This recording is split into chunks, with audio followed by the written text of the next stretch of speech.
Welcome to the Foul Play YouTube channel. Greetings and salutations, everyone. Welcome to Open Mic number 84. Hope everyone's doing really well today.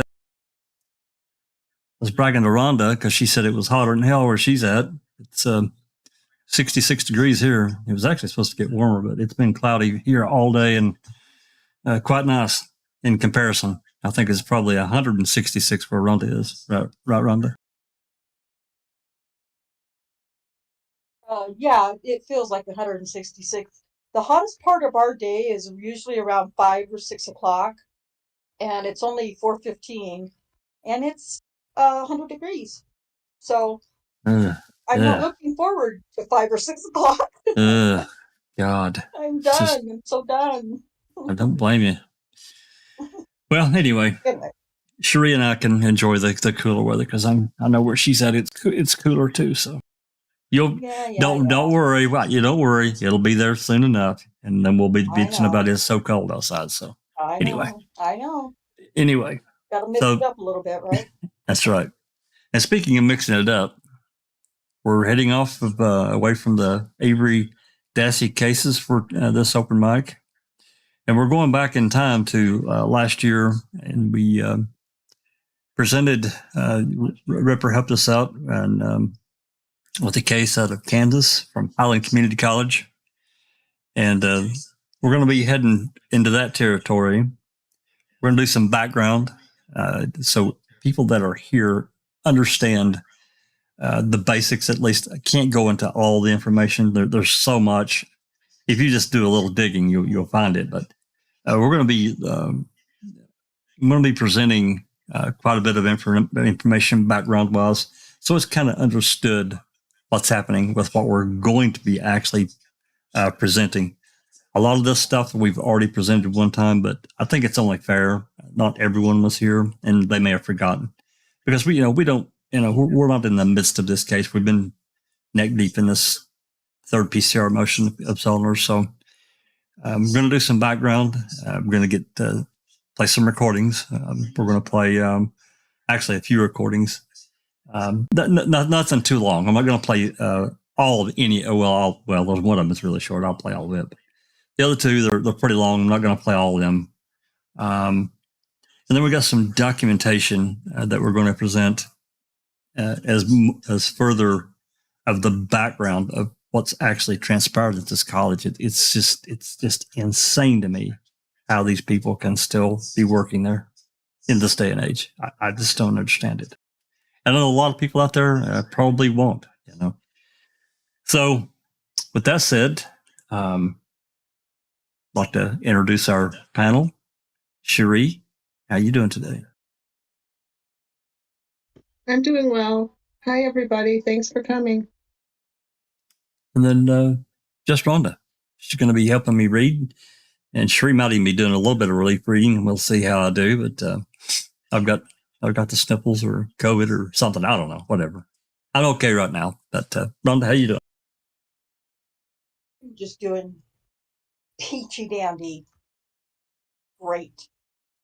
Awesome. All is well in the land of honeybees. Whatever we have there. Yeah, you're just burning up. Yeah, I get it. Well, I already said it once. I don't need to repeat myself. There you go. And I hope Alice is feeling better. I see her in chat. No, she's not really feeling up to snuff to come on to voice, so that's fine. We're glad she's here. Alice, if you see those ugly porn bots show their rear ugly head, hammer them down. And I see Dark Side, you too. Lovely Dark Side. Who else do we have here? We got JD. Iced Coffee. There's Jinxie. Rhonda SD, thanks for coming. Who else we got here? We have hey, there's Cat, whatever her name is. Go the kitty cat. Oh yeah. Yeah, Kitty Cat K. Yeah, okay. I see. Hey, there's Ripper. Hey, thanks for dropping by, man. You might find this interesting. Hey, there's Colette. Thanks for coming. Colette Share was here. Dr. Silkman's here. Hey, Doc. If he has a chance, I think he might try to stop by voice. I know he's got some things going on this morning, so. Oh, Mary's here. It's like Romper Room every time we do this. For anybody who's old enough to remember Romper Room. I remember it. Absolutely. Yeah. Oh, no, me neither. Yeah. Yeah.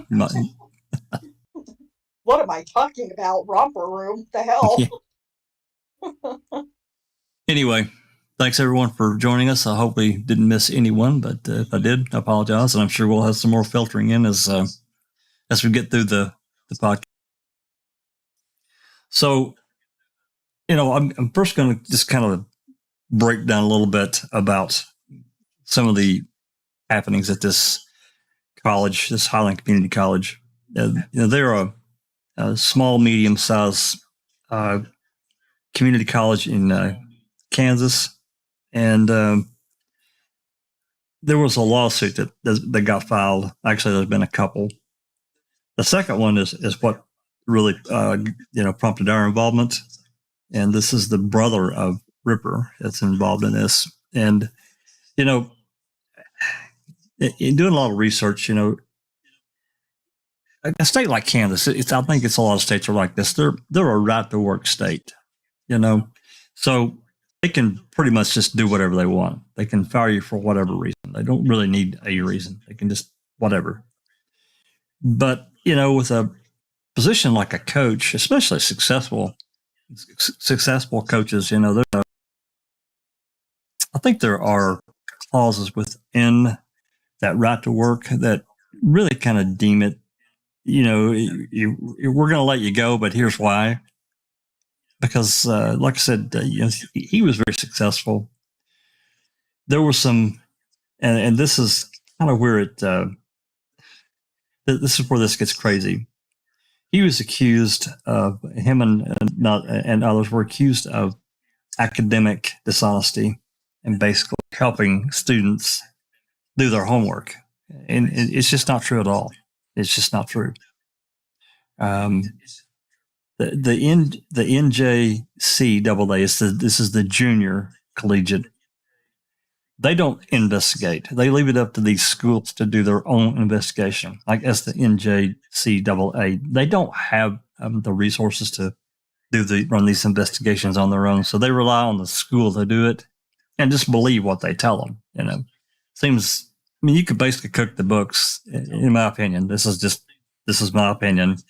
They can get away with whatever they want, right? So in this situation, what had happened, because it is a small school, these student athletes, they hang around the coaches and so forth. The computer lab's full. They can't file their homework, so they log into they get onto the coach's computer, so they can send their homework. The homework wasn't done by the coach. It was just used to transmit the homework. So this is where they got their little hook in. And this all stemmed from what we believe is a racist motivated thing for these coaches to recruit basically white students from that state. And, Coach Smith and these other coaches, these are people that want a winning program. And that's what they had. That's what they had built. So they recruited from all over for scholarships and so forth. And who could blame them? That's what any school really wants.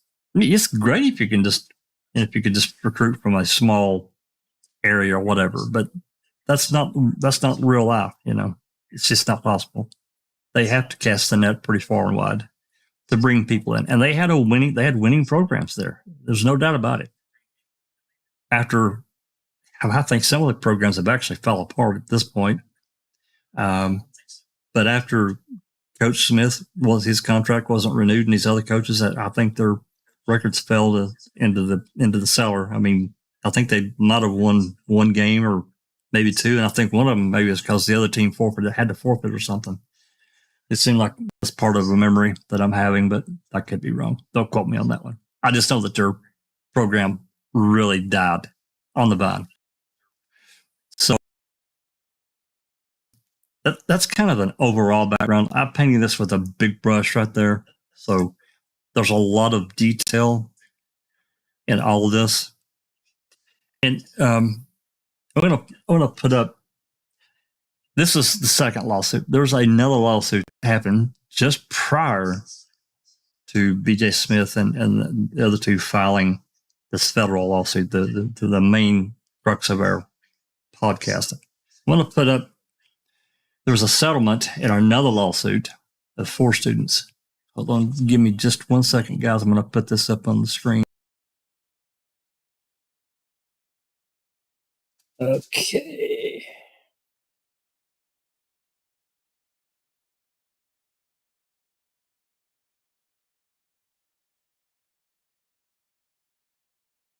Yeah, there we go. So this is a settlement. Rhonda, you and Sheree don't have this one. I didn't see any need, because I'm not gonna read every bit of this. It's like 12 pages. You all get the crux of this pretty quickly. This was an agreement for these students to settle. Well, you have to understand, these students were poor. I mean, and when I mean that, some of these kids, this is the first chance they had to get away from out of their small town and to make their life into something. Okay. And the charges were, let me put it to you another way. The police in that town, in this small town, they also have jobs as security, campus security at this college. So there was a lot of harassment going on. There were issues that stemmed from, it stemmed through all of it, really. So these campus security guards would know something about, some students or whatever, or think they know. Then that's their hat as a security, campus security. Then they'd be either go to their cop job at the local precinct. Now they've got that information as a campus security guard to try to use against a student or a number of students. It's not right. There's a huge conflict of interest to me. Anyway, let's read through a little bit of this. And this is an agreement that was made. Plaintiffs filed a complaint in the United States District Court for the District of Kansas, and it gives the case number. The lawsuit alleges the following 6 counts. Count 1, all plaintiffs allege discriminatory surveillance and discipline in violation of 42 U.S.C. 1983. Count 2, plaintiffs Parks, Thompson, and Prater allege discriminatory expulsion in violation of 42 U.S.C. 1983. Count 3, all plaintiffs allege maintenance of a racially hostile educational environment in violation of Title VI of the Civil Rights Act of 1964. Count 4, all plaintiffs allege unlawful searches and seizures in violation of 42 U.S.C. Count 5, plaintiff Thompson alleges breach of contract. Count 6, plaintiff Thompson alleges breach of implied covenant of good faith and fair dealing in violation of Kansas law.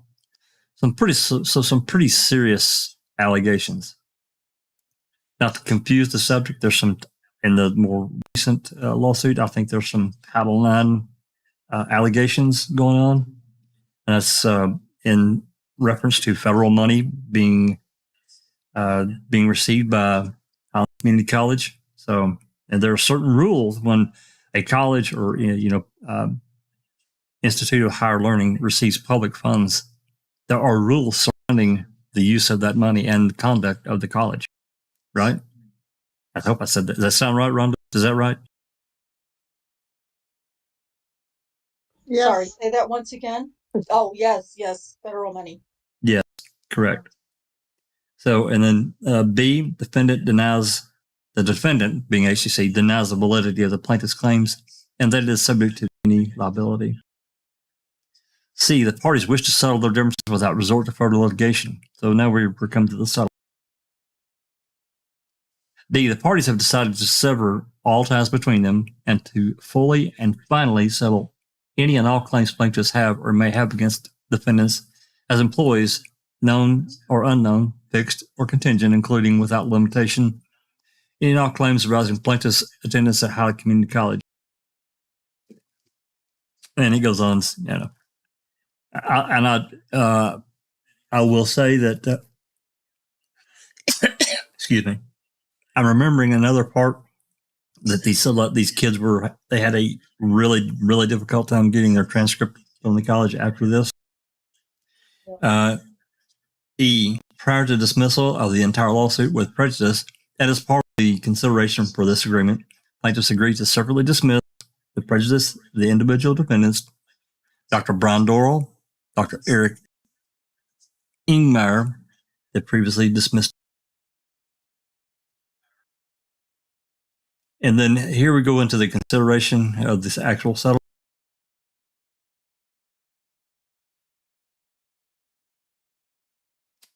Let's see here. Oh, I thought we lost you. Oh no, I'm here. I'm sorry. I'm just getting to the part here because I'm like I said, I'm not going to read this entire document. This is the settlement right here. This is 3A. The settlement is consideration for signing this agreement and for compliance with the promises there made herein. Defendants agree to pay plaintiffs the amount of $99,000. And this is how this is all fell out for money for these kids and the lawyers. We can't forget about the lawyers.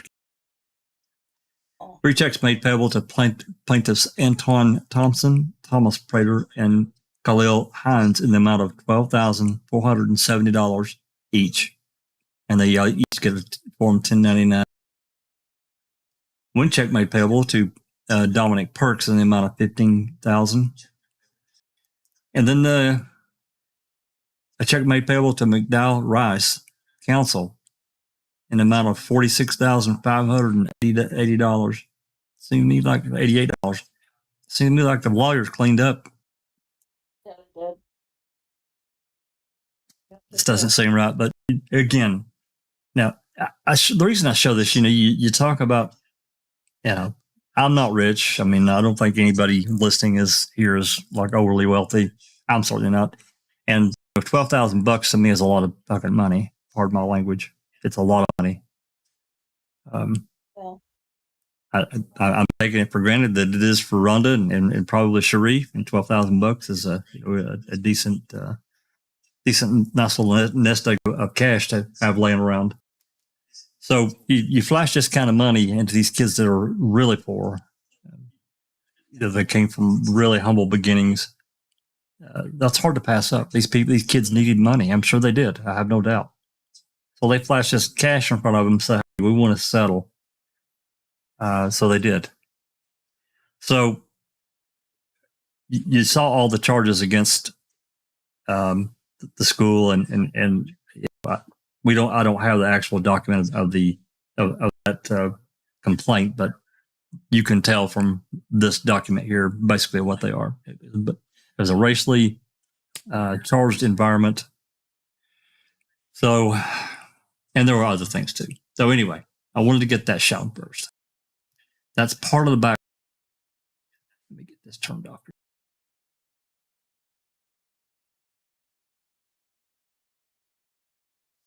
Okay. And then the next part I'm going to present, and I do have permission, and we'll talk about this. We're going to move into the part of this new lawsuit, and this is going to be a presentation by Ripper back when he first presented this case where we heard about it.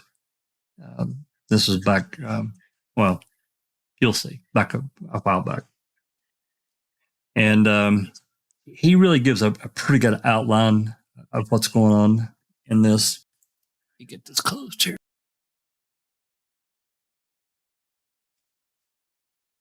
Yeah, he gives a pretty good outline, and this clip is about 8.5 minutes. I don't know that we'll play every bit of it, and I'll probably break it at least one time. And so if there's any questions or discussion, whatever, we can talk about it. So let me get this pulled up.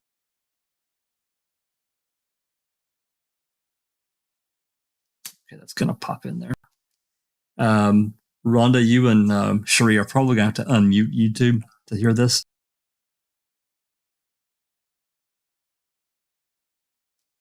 So let's listen to a little bit of Ripper explain this.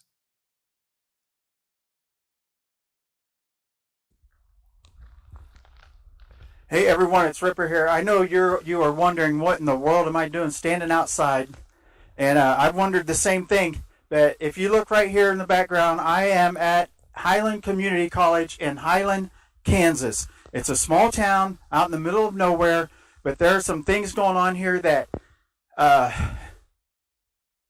are just really disturbing. I need help. I'm going to reach out to people. Eric Jose, Allie, the wrecking crew. You folks, I need your help. You need to call me and talk about this. Anyone that knows a civil rights attorney or that has been a victim here or has had some type of run-in with feeling like you were discriminated against, please call me. I'm going to give you the number to call me at. It is 646-450-6530. Again, it's 646-450-6530. I had to write it down to make sure I didn't say it wrong. But if you know a civil rights attorney, have them call me or call me with their number, because I think there's people here that probably could use one.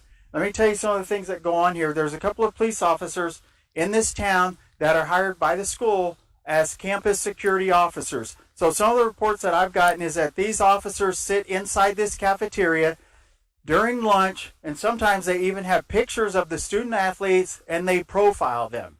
One of the comments that was said to me from someone said, "I'm white and it even made me feel uncomfortable. I just couldn't believe it was happening." Some of the other things that go on here is at night. There's a college football dorm back there and a parking lot. And these campus security people go around with their flashlights looking in these vehicles, trying to find something that they can use against these students to hem them up or get them out of school. Some of these students have actually been kicked out of school because of something they said to one of these security people. I'm not talking about suspended or reprimanded, expelled from school for something they said. All right, let me tell you some of the other things that go on here. Just so you know, it's sleeting right now. There's ice on the trees. It's really cold. It's below freezing. But for some of the students here, a lot of the student athletes, it's cold like this year round. It's not a good place for them to be right now. Let me tell you some of the things that happen here. Some of the comments that the athletic director has made. One of the comments was, recruit more local and state players. Okay, that's fine. You know, you always want your local kids to play and be a part of the local community. I'll just tell you that the state of Kansas has an 85% white population. Most of the surrounding communities here, it's similar to that. It's around 85%. There's one city around here that has a 96% white population. So, you know, that's fine. You want local players. That's great.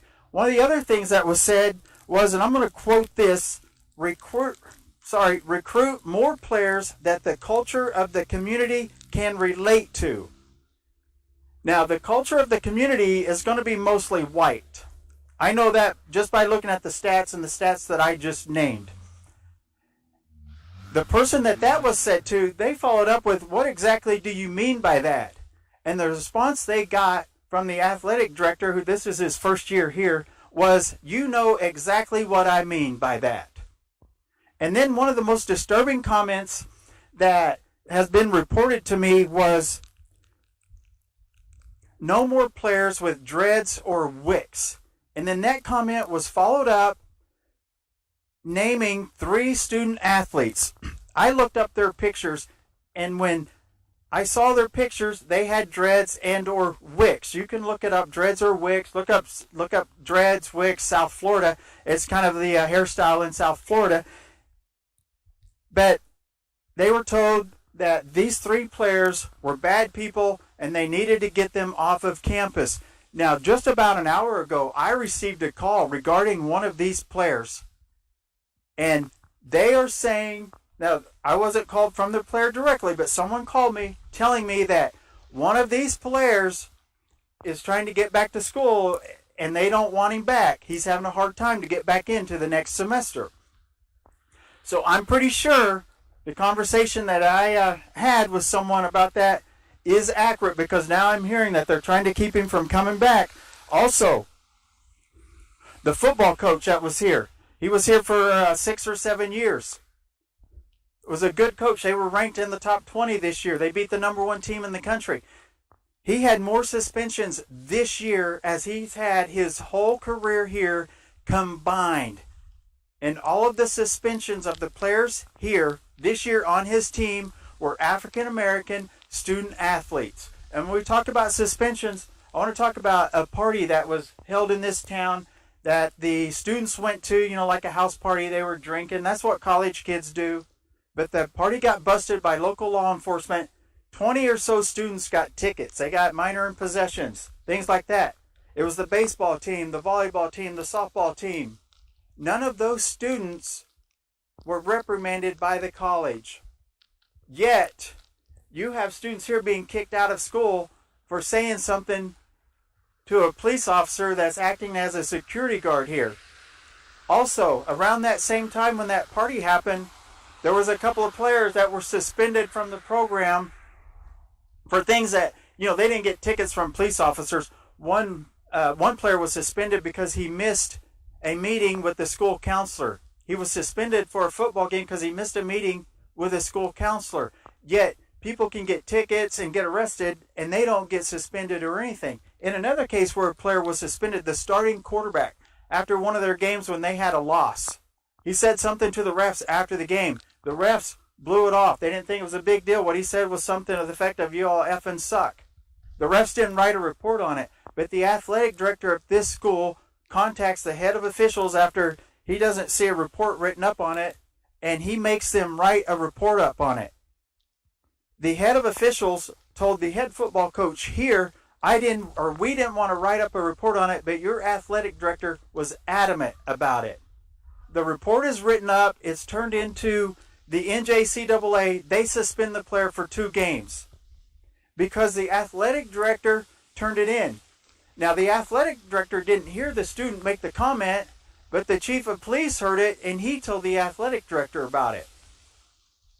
And then after they ruled their 2-game suspension, the athletic director sends an email to the head football coach saying that they're going to kick that student out of the game. He was the starting quarterback for the team. The NJCAA already ruled a 2-game suspension, but the athletic director says he's going to kick him out of school. At that point, the head football coach goes to the president of the college, which I have stories on. That'll have to be another time because I don't have enough time, but goes to the president of the college and fights for this student to keep him in school, and he is allowed to stay in school. There's tons of stories like this. People, these students need help up here. I can't do this by myself. So if you know any civic groups, civil rights groups, they really need help up here. You have my number. I get it in the video. This is in Highland, Kansas. I just can't believe it's 2020 and our education system. This is a state school. I cannot believe we have an education system that reminds me of the 1960s when African Americans were treated in such a way that they couldn't even enroll in a school. I'm Ripper. Please help. This is so important.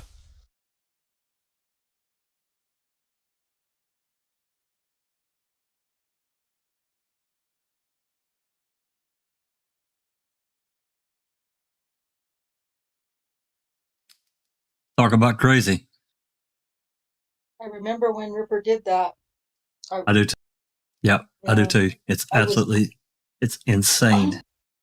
I remember watching that thinking, wait, what is happening? What is happening right now? This just doesn't happen. This can't happen. Right. It was mind-blowing. It was infuriating. God, it just boils my fucking blood. Absolutely. Oh. You know, there's another story that this one black athlete had, I guess that they had their radar on. I can't remember if he went to get something to eat or something. I don't remember. Whatever. Allegedly, someone got reported that they smelled weed coming from his room. So they called the cops, and the cops came.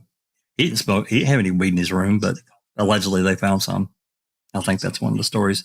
Another story that allegedly Some police officer allegedly smelled marijuana on some of these kids. They didn't have any weed on them at all, yet they got in trouble over it. It's just insane. It's just crazy. Which brings us to, he talked a lot about the athletic director, which is Bryan Dorrel, which is the main thing for our podcast today, our live today, because there's an update, and we're going to get to it here soon.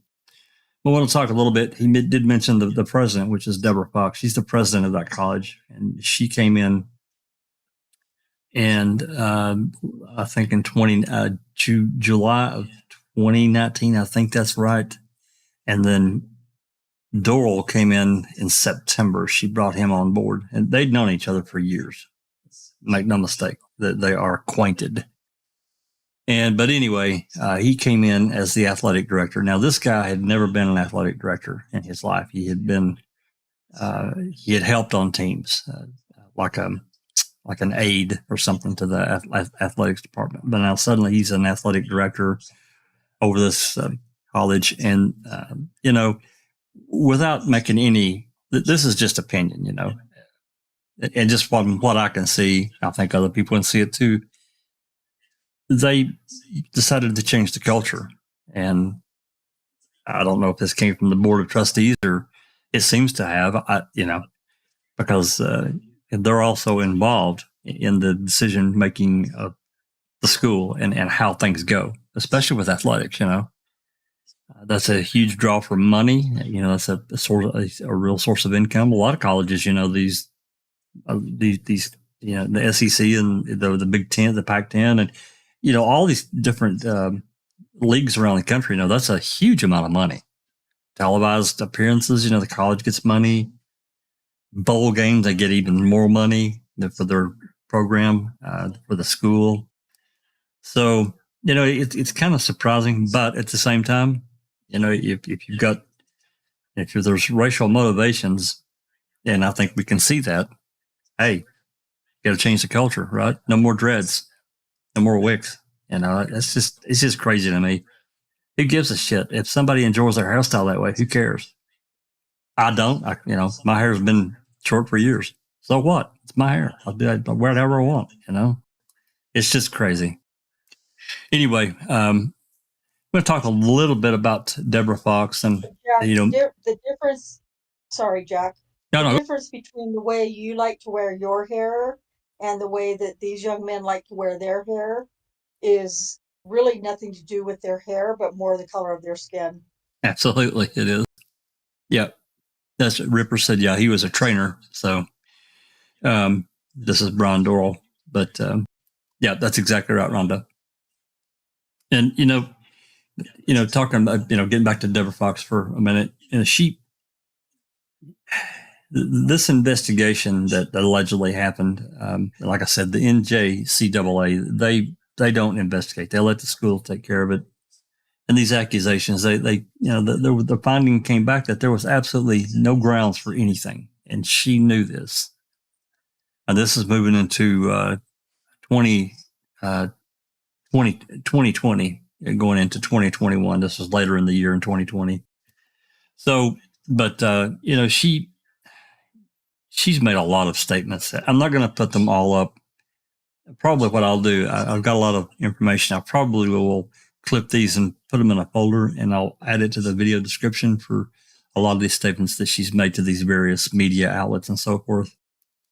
There's one in particular statement. I think she was talking to an assistant coach or someone about, mentors and, leaders and blah, blah, blah.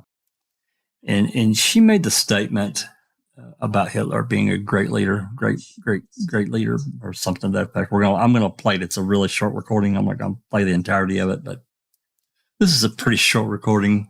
So again, anyone that's Rhonda, you and Sharia probably have to unmute to hear this, but this is really short. Just take a second. Let me get over to it. All right, here we go. Yeah, it's like 7 seconds long. So, all right, here we go. There's certain people that emerge as leaders, good or bad. Mm-hmm. Even though we don't like it, Hitler was a great leader. There's certain people that emerge as leaders, good or bad. You know, even though we don't like it, Hitler was a great leader.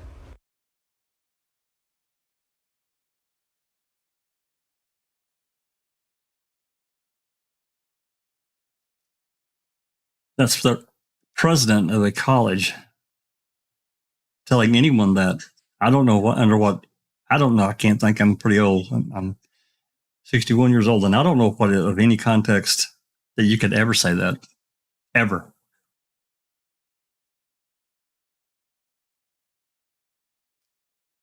Siri, Rhonda, comments?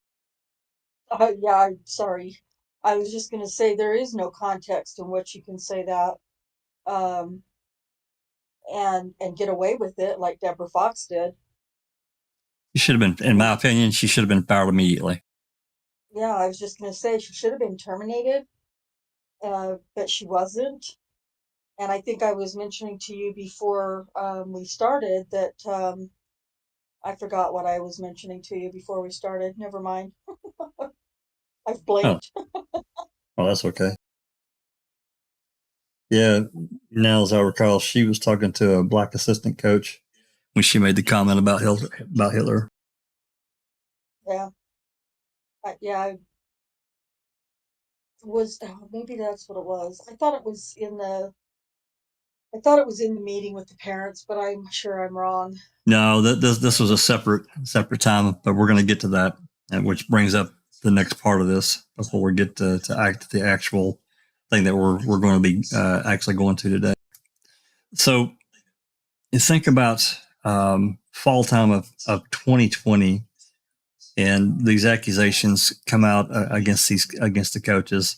But basically, they get suspended, and then these kids go on break from college, Christmas break, and they come back. They don't have there's no coaching. There's nothing. There's no one there. And of course, these kids have committed. They're to come to school there, to play sports there. So they come back and they don't have any way to do anything, because they don't have a coach. Anyway, the Debra Fox and Bryan Dorrel and I can't remember. I think that's the only two. No one else I've listened to. We're not going to listen to this entire thing. It's almost an hour long, but I'm going to play a little bit of it, so there's context and you can hear some of the things that she says. We'll play a few minutes of it, and then we'll move on and we'll get to the actual documentation that we're after today. But I wanted to give this background of her mentality and how she talked to these parents and these parents' fears, and they're rightfully so. This shit is crazy. It's absolutely crazy. All right, give me just 1 second here and I'll get this pulled up. Okay.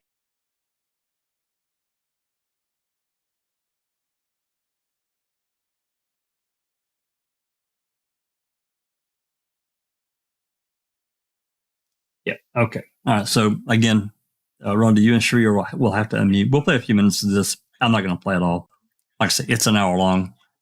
We covered it. It's in our playlist under miscellaneous, I think, or I may have made its own. I think I made its own category of Highland Community College, but it's in the playlist. You can find it if you want to hear all of it. All right, here we go. We're going to play some of this. And remember, this is, I think, early January after these kids came back from break in January of 2021. And I also want you to keep in mind, Debra Fox knew that the NJCAA found no fault. She knew long prior to this meeting. Okay? Keep that in mind. Here we go. With the students regarding the report of academic dishonesty. And I'll tell you what I know and what I can share. There's certain things I can't as we're in the middle of an investigation.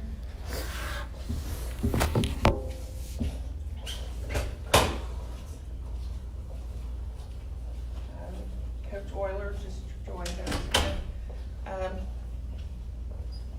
So information was presented to us in the fall semester regarding uploading by coaches of student work, or presenting it as student work. What it is called, it's called metadata, which is on the back side of a student portal. So anytime you are in Microsoft Office and you have a Microsoft Word product assigned to you, which on campus we do by each individual name, that attaches itself to the document you create. So when it gets loaded into the student portal, the name appears on that. Now the person loading it doesn't see it, and the instructor doesn't see it, but our IT staffing that support this product can see it. And we have found things in there that are concerning.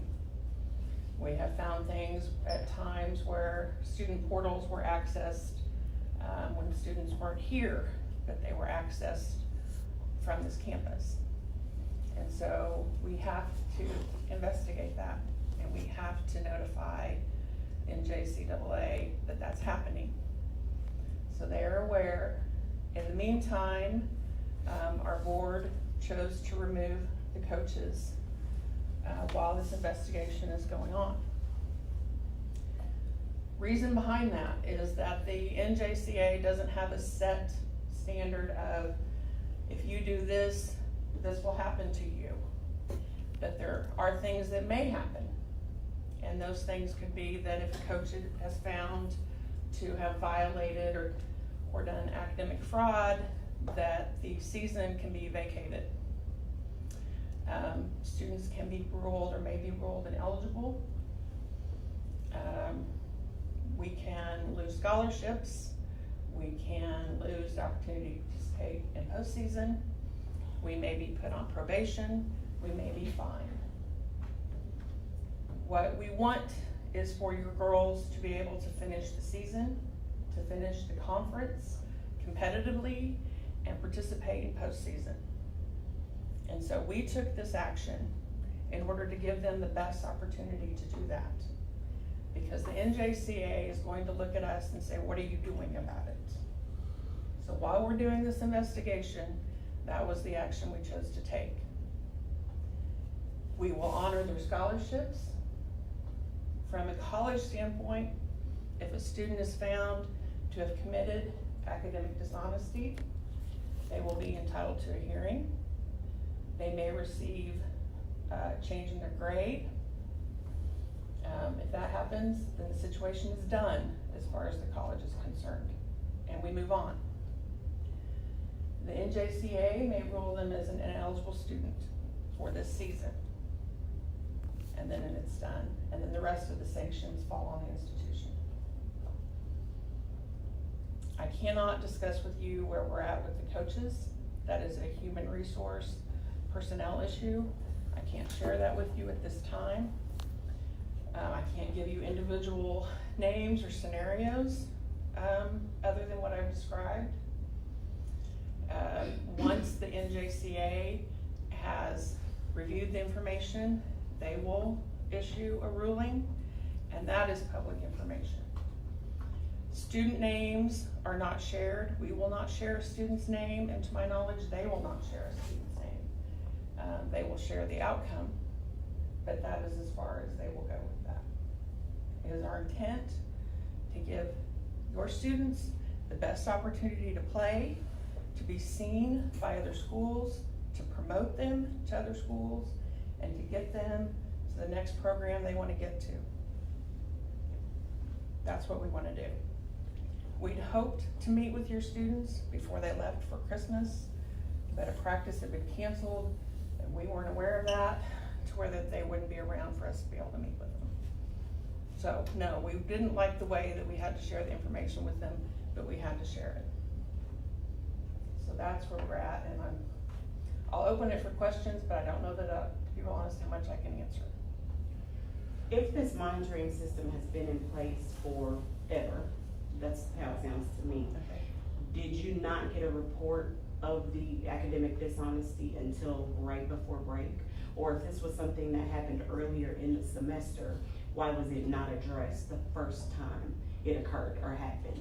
Addressed with the coach or the student or what, so that if that was an incorrect practice, it could have been stopped then instead of to allow it, from the way it sounds from you, to continue to happen, and then a report out to the girls or this email that came out to them right at the end when, you know, break occurred.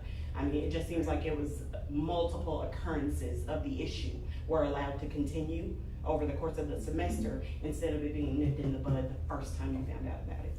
There is no report that comes out from the system.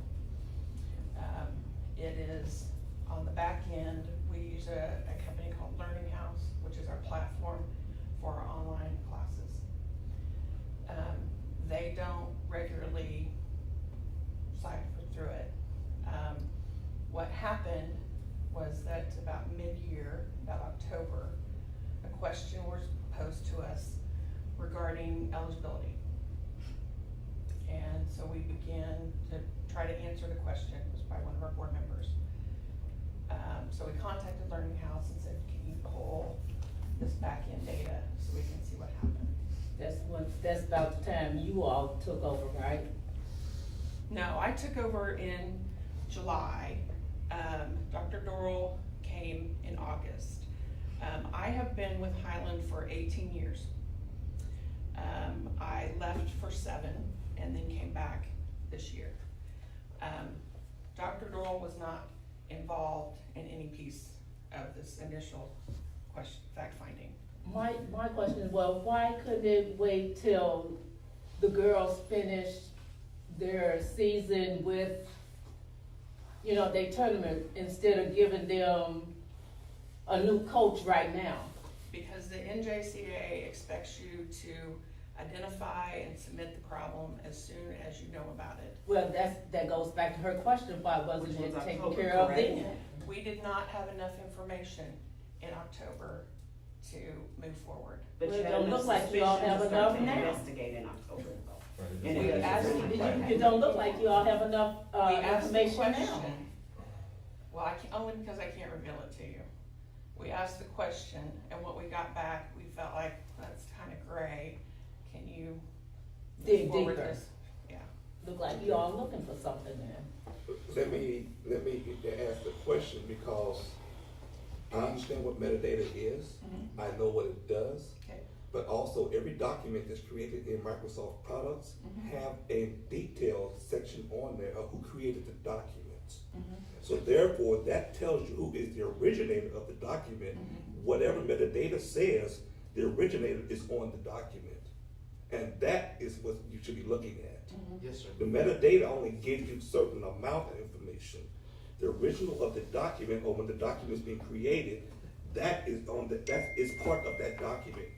And unless you go in there and edit that and take that out of there, and most people don't even know it's there, then that does not change.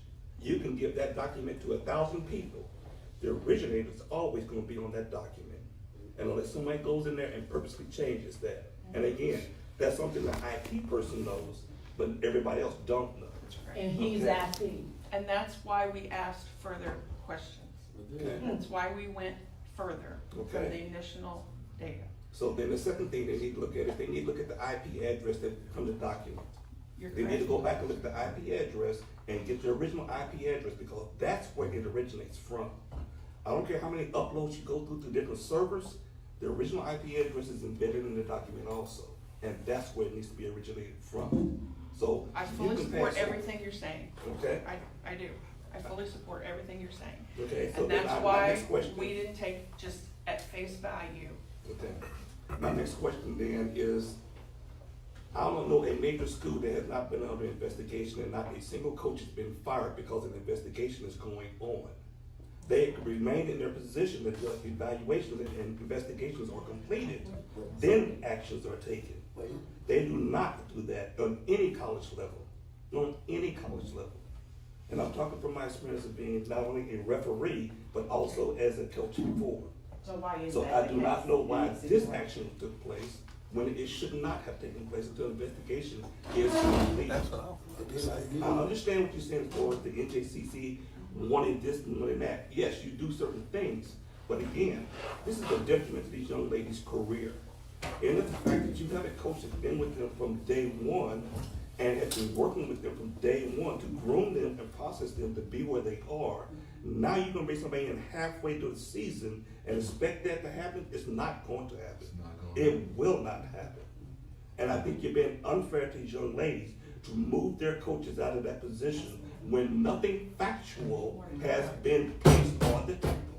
That is totally unfair. But it seemed like I'm gonna stop it here. We've listened to looks like we listened to about 11 minutes, and there's another 40 something minutes to this audio recording. So let's pause that right there, and it gives you a good background. And I want to make I just want to straighten a couple of things out. It's 100% factual. She knew prior to this meeting that there was no funding, okay, a fault by the NJCAA.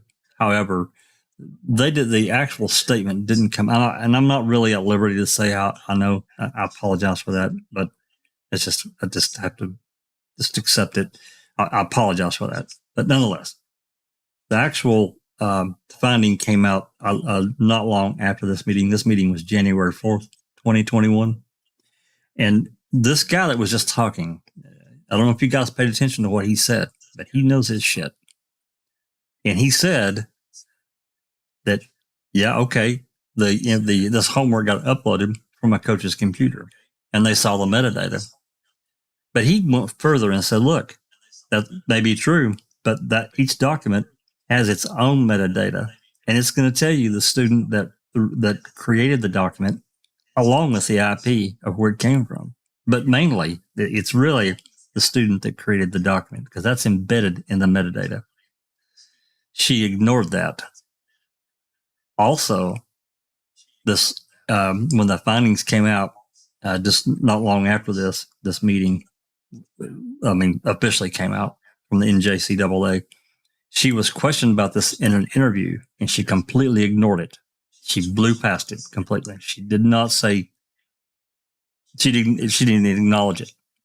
So, from an outsider looking in, this has the appearance of they're going to do whatever they wanted to do to get rid of these coaches, so they could, go a different direction, change the culture.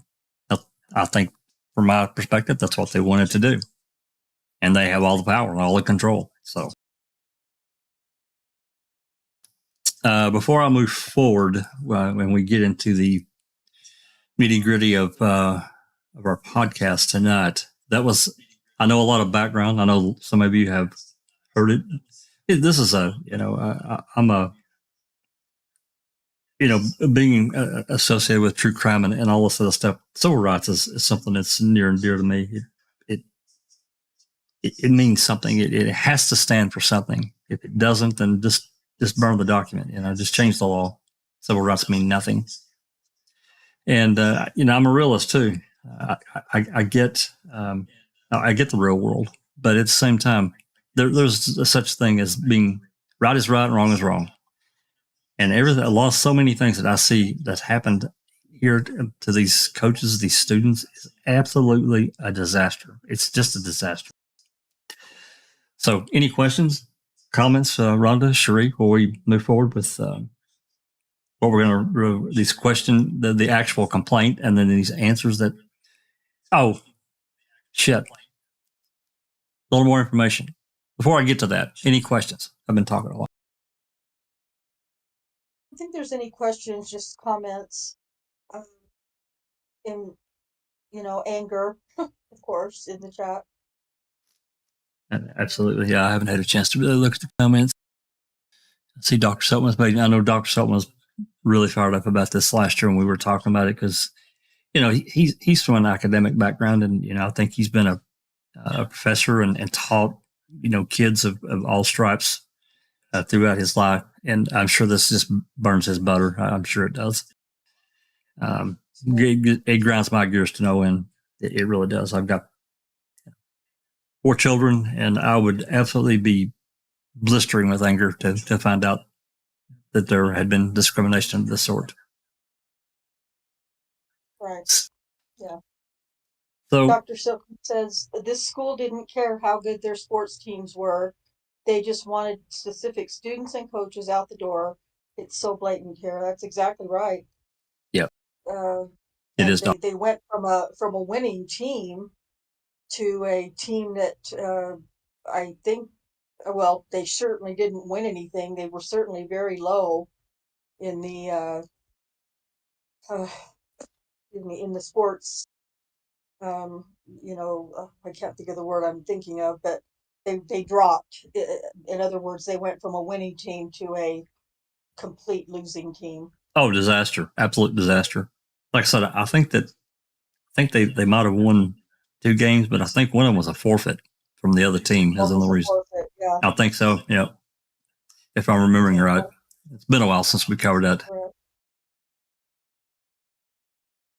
Yeah, league. In the league standings, yes. Thank you, Alice. Yep. I need my other brain chat. So anyway, this the part that we're going to talk about next is the athletic director, Bryan Dorrel. Now,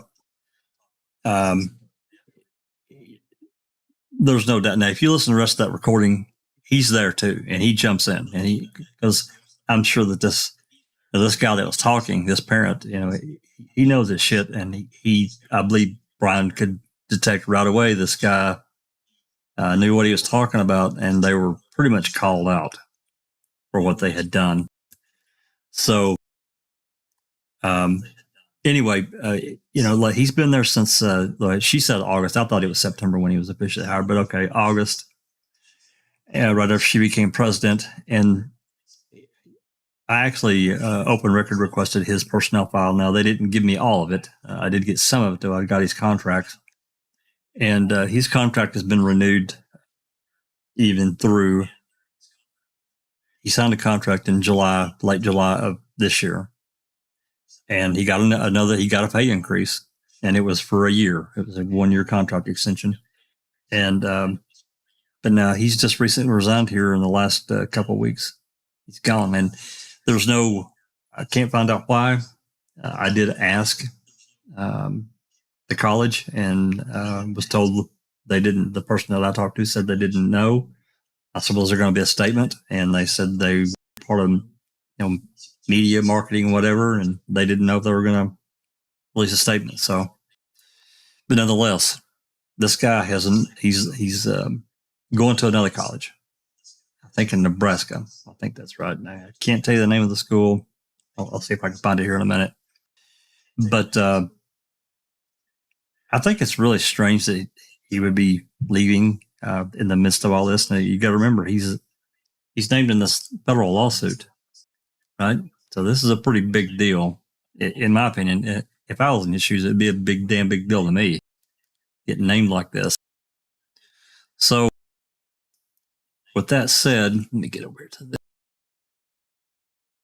I think it's, well, because I'm so jaded, my mind goes to, did he resign in order to not be terminated?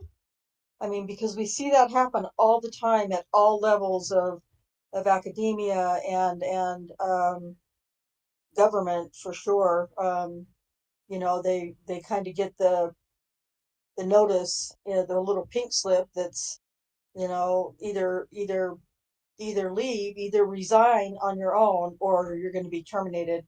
Now, if they get terminated, they lose everything, that they've worked for. And of course, Dorrel probably didn't have a lot because he hadn't been there very long. But I don't know. I can't help but think that there must have been some little whispers down the pipeline. You need to leave of your own accord, of your own choosing, or you're going to get kicked out. I don't know that. I get what you're saying. That I just wonder, because literally he just signed the contract. Like, I had to pull it up. I could pull it up, but it was like July 20th or 23rd, and then all of a sudden he resigns. I don't know. Maybe I just don't know what has transpired, behind the scenes with this lawsuit that may have come out just exactly what you said. You need to go. So, but the name of the school is Chadron State College in Nebraska. Chadron State College in Nebraska. Okay. I wonder if they know what they're getting. Probably not. And but maybe that'll change once all the news hits the airwaves too. Who knows? It's just, it's definitely suspicious. There's no doubt that there's something behind him resigning, in my opinion. Pure Right. speculation, but that's just how my mind works. Right. I understand. So anyway, with that said, what we're going to be covering today is the actual complaint. There are a number of each of these are numbered. I'm going to read the complaint part. Rhonda is going to read Dorrel's reply. He's got a reply to these through his attorney. So that's what we're going to be covering. So I'm going to read number one here, and we'll get going, because this is quite a lengthy statement. Or no, we got several numbers to cover. The preliminary statement, number one. This case arises as a result of longstanding policy, pattern, and practice of racial harassment and racial discrimination by Highland Community College, HCC or Highland, against its student athletes, the majority of who are Black or African American. Since at least 2019, HCC's administration conducted a concerted campaign to discourage African American student athletes from attending HCC, intimidate enrolled Black student athletes into leaving through systemic harassment based on race, and shamelessly coerced its coaching staff to refrain from recruiting prospective African American student athletes. Indeed, the plaintiffs allege that HCC's Board of Trustees hired and conspired with the administration to accomplish these and other unlawful objectives.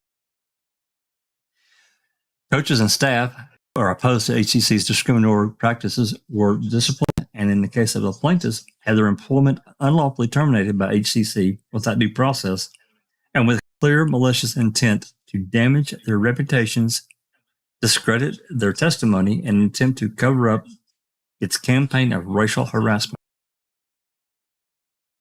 Rhonda, if you would like to read Dorrel's reply number two. Number one. Okay, don't do that to me, Jeff. Duh. Okay. Defendant Dorrel denies the allegations contained in paragraph 1 of plaintiff's complaint.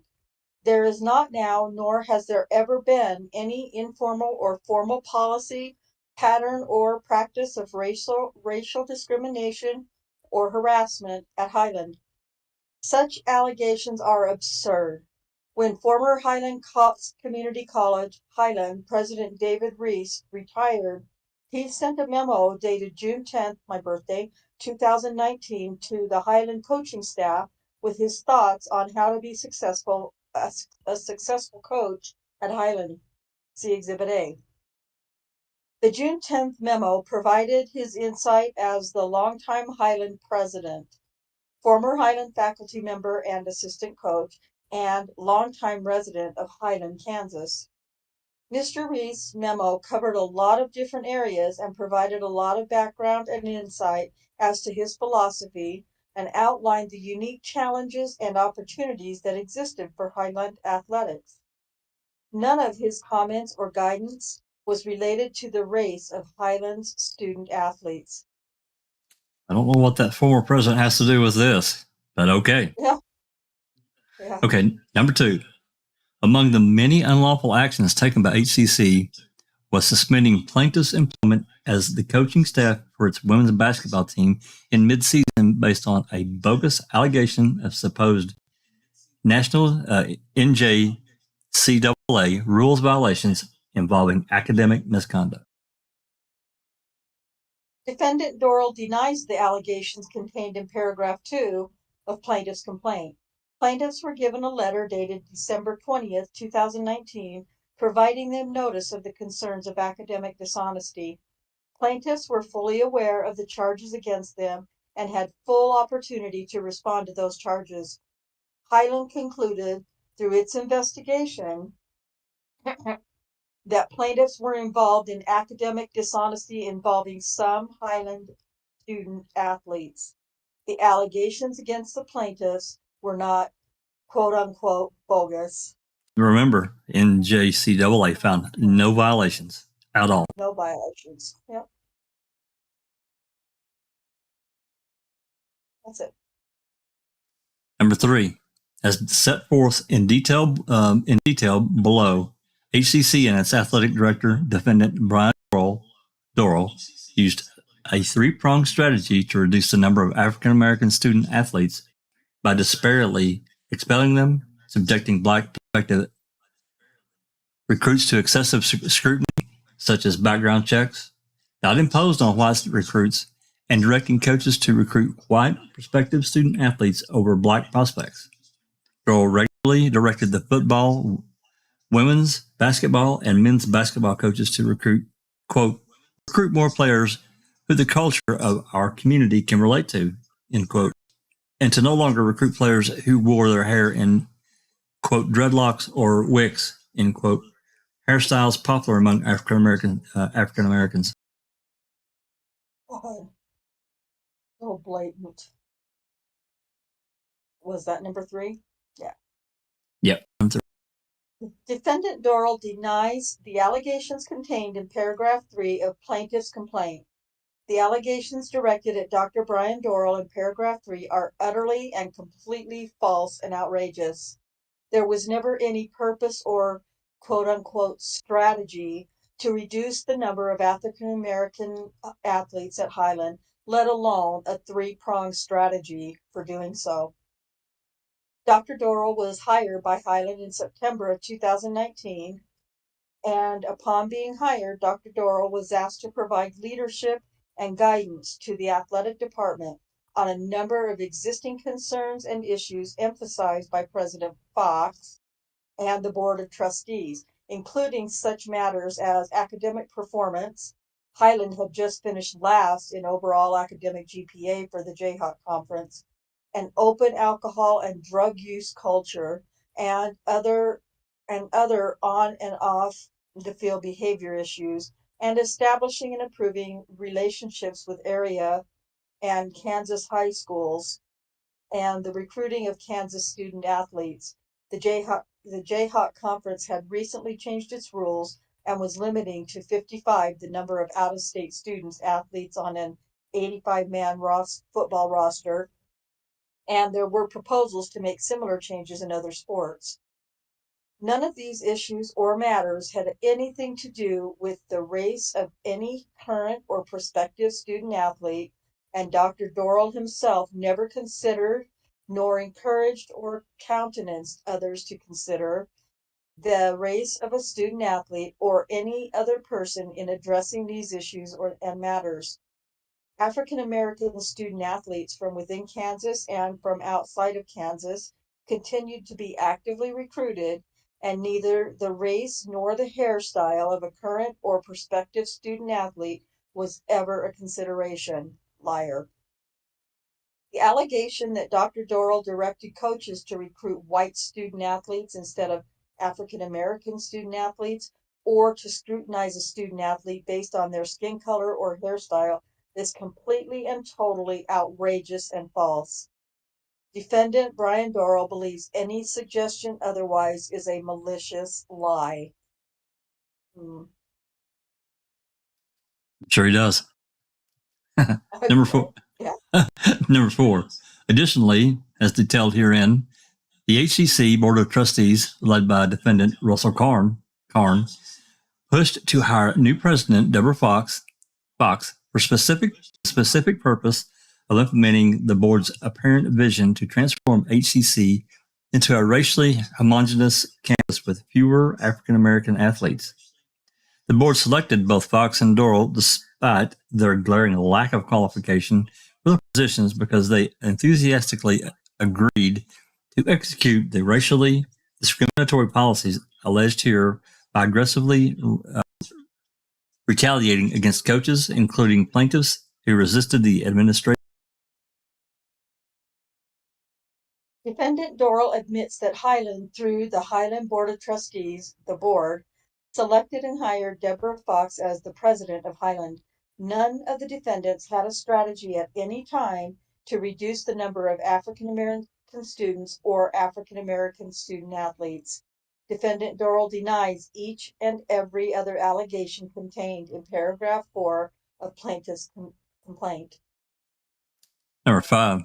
Moreover, HCC further retaliated against plaintiffs in violation of the Title IX by suspending plaintiffs and forcing Plaintiff Smith to coach its women's basketball team alone, without assistance, for nearly half of the 2019-2020 season.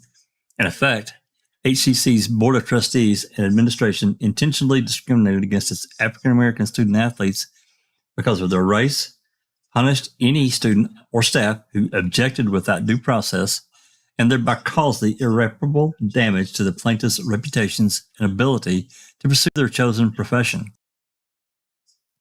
To this day, HCC has never disclosed the nature of the alleged quote-unquote academic misconduct violations, nor informed plaintiffs of the reasons of their termination. Despite applying for literally hundreds of junior colleges and collegiate coaching positions because of the reputational injury intentionally inflicted by the defendants, plaintiffs have been unable to obtain employment in their chosen profession and were even told by prospective schools that they were not employable because of bogus NJCAA violations that HCC manufactured out of whole cloth.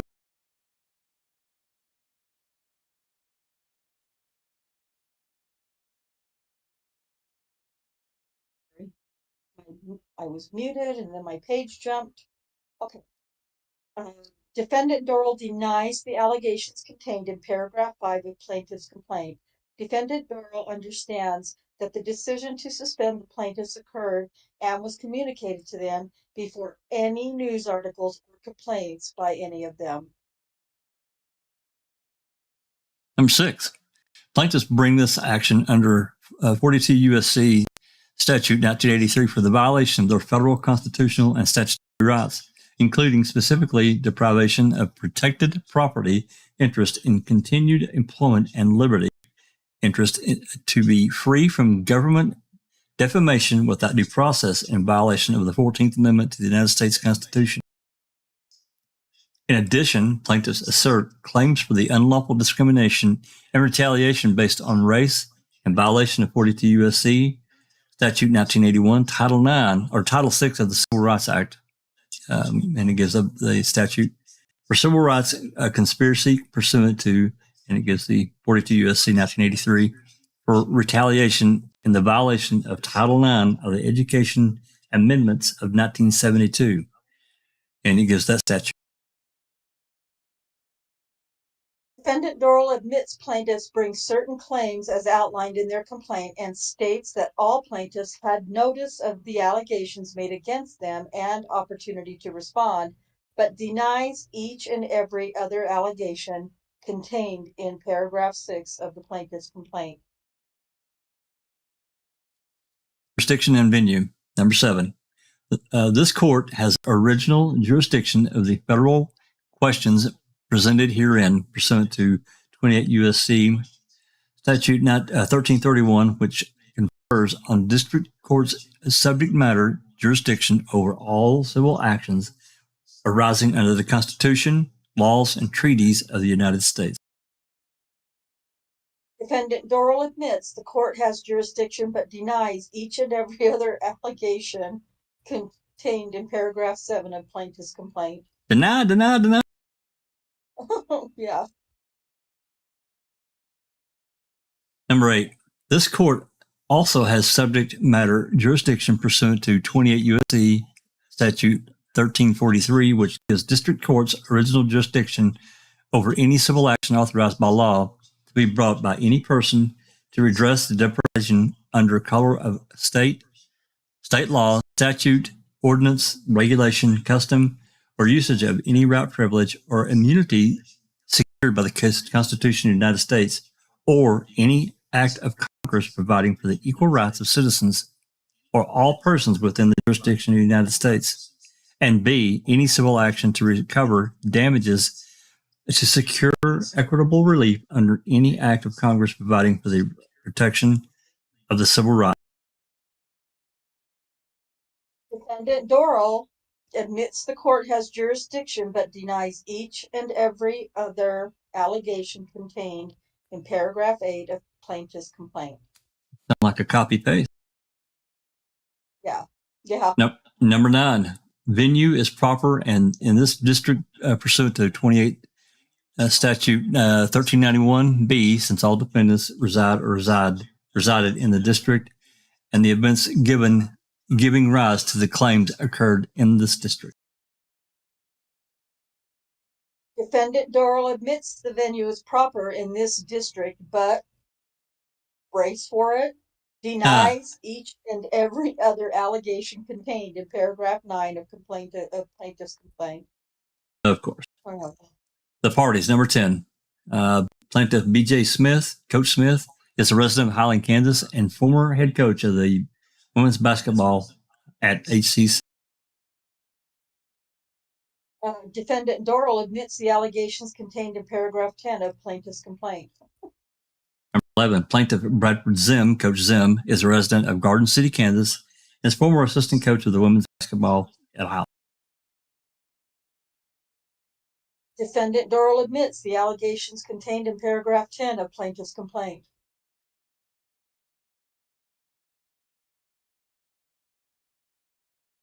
Did I? Oh. 11. Yeah. No, we did Zim. Oh, did I read 11? Yeah, you need to read 11. Oh, I'm sorry. Well, they're all the same, so I. Pretty much. Don't worry. Don't worry about it. We're going to number. Yeah, we're going to number 12. These are repeats. Okay. Plaintiff Jared Ross, Coach Ross, is a resident of Leavenworth, Kansas, and a former assistant coach of the women's basketball at HCC.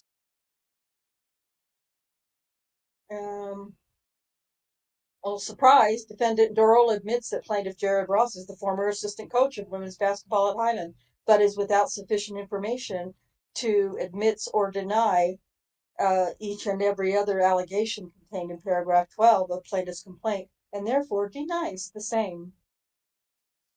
13, defendant HCC Community College, located in Highland, Kansas, and established and existing under the laws of the state of Kansas pursuant to the Kansas Community College Act, KSA, statutes, he gives in there, 71 through 120, Esquire, blah, blah, blah.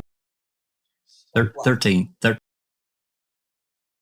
Defendant Dorrel admits the allegations contained in paragraph 13 of plaintiff's complaint. 14 HCC is a person within the meaning of 42 USC 1983.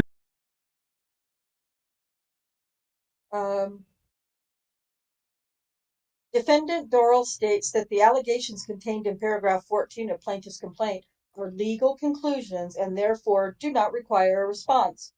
To the extent a response is later deemed to be required, defendant Dorrel denies the allegations contained in paragraph 14 of plaintiff's complaint.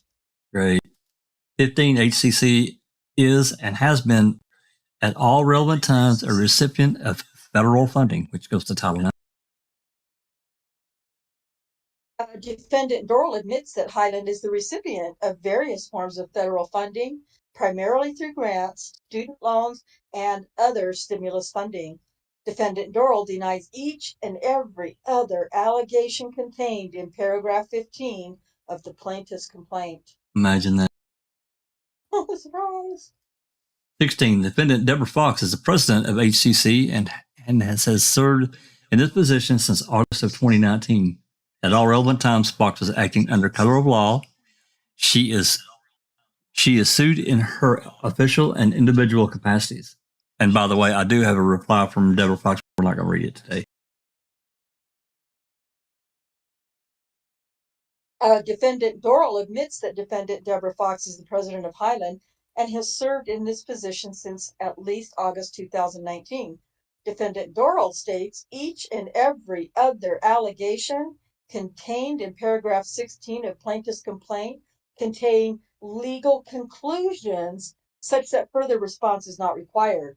To the extent a response is later deemed to be required, Defendant Dorrel denies the allegations contained in paragraph 16 of plaintiff's complaint. 17. Defendant Bryan Dorrel is the athletic director of HCC and has served in this position since 2019. Dorrel has authority to formulate policies and implement practices related to the student athlete recruitment, conduct, and eligibility. At all times, Defendant Dorrel was acting under color of law. He is sued in his official capacity and individual capacities. Number 17. Defendant Dorrel admits that Defendant Bryan Dorrel is the athletic director of Highland and has served in that position since at least September 2019. Defendant Dorrel further admits that Defendant Bryan Dorrel had the ability to implement and formulate certain policies and practices related to student athlete recruitment, conduct, and eligibility subject to approval by Highland and or Defendant Debra Fox. Defendant Dorrel states that each and every other allegation contained in paragraph 17 of plaintiff's complaint contain legal conclusions such that further response is not required. To the extent a response is later deemed to be required, the defendant Dorrel denies the allegations contained in paragraph 17 of plaintiff's complaint. 18. Defendant Russell Karn. Karn is a long-serving member of the Board of Trustees. At all relevant times, he was acting under the color of law and is sued in his individual capacity. Defendant Dorrel admits that Defendant Russell Karn is a member of the board. Defendant Dorrel states each and every other allegation contained in paragraph 18 of plaintiff's complaint contain legal conclusions such that further response is not required. To the extent a response is later deemed to be required, Defendant Dorrel denies the allegations contained in blah, blah, blah, blah, blah. Yep. Number 19. Defendant Board of Trustees is a statutory governing body for HCC. In addition to Karn, the board included President Tom Smith, Bernie Coy, Charles Huss, Jason Taylor, and Carl Thurman. Defendant Dorrel admits that the defendant named as the Board of Trustees is the governing body for Highland and that the board includes Russell Karn, Tom Smith, Bernie Coy, Charles Huss, Jason Taylor, and Carl Thurman. Defendant Dorrel denies each and every other allegation contained in paragraph 19 of plaintiff's complaint. And the last one in this section, at all relevant times, the board was acting under color of law and has the capacity to sue and be sued pursuant to KSA 71 through 201A3. Defendant Dorrel, guess what he is going to say, states that the allegations contained in paragraph 20 of plaintiff's complaint are legal conclusions and therefore do not require a response. To the extent a response is later deemed to be required, Defendant Dorrel denies the allegations contained in paragraph 20 of plaintiff's complaint. Okay. I don't see any questions.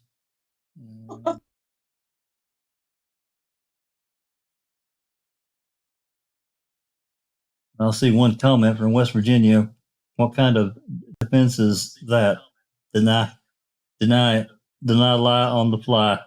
Yeah, that's good. All right. Factual allegations. Introduction. Number 21. HCC is a 2-year junior college located in Highland, Kansas, a rural community in the northeast of the state with a population of just over 1,000. The racial makeup of the city of the 2010 census was 84.7% white, 10% African American, 1.1% Native American, 0.4% Asian, 0.8% from other races, and 3.1% from 2 or more races, Hispanic or Latino of any race, were 2% of the population.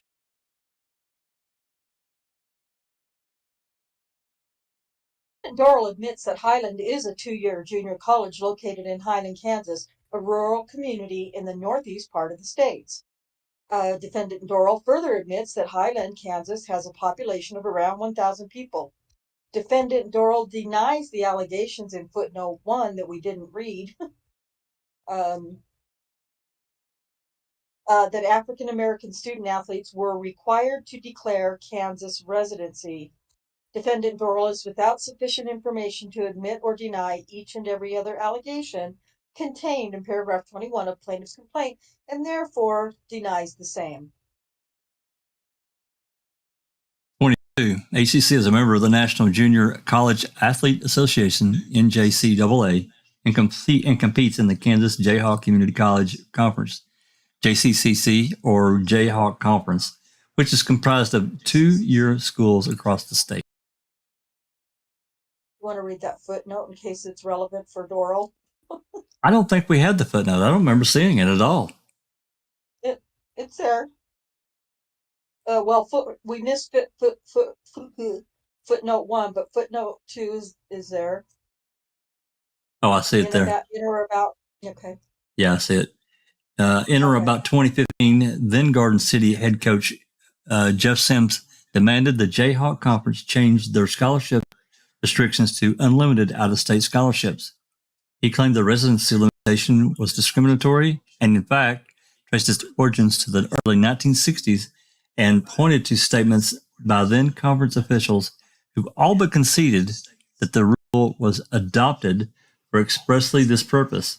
After Coach Sims and the NAACP threatened suit, the conference capitulated, removing the 20 out-of-state scholarship restrictions and essentially removing all the limits on recruitment of out-of-state student athlete. Dramatic change ensued. For instance, by the fall of 2019, of the 114 students participating in the Highland Scotties football program, the vast majority were from out of state and 104 were African American.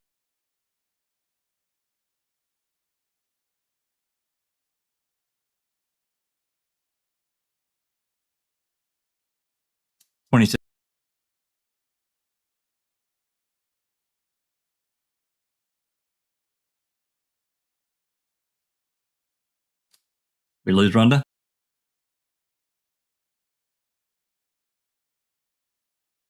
You're muted, Rhonda.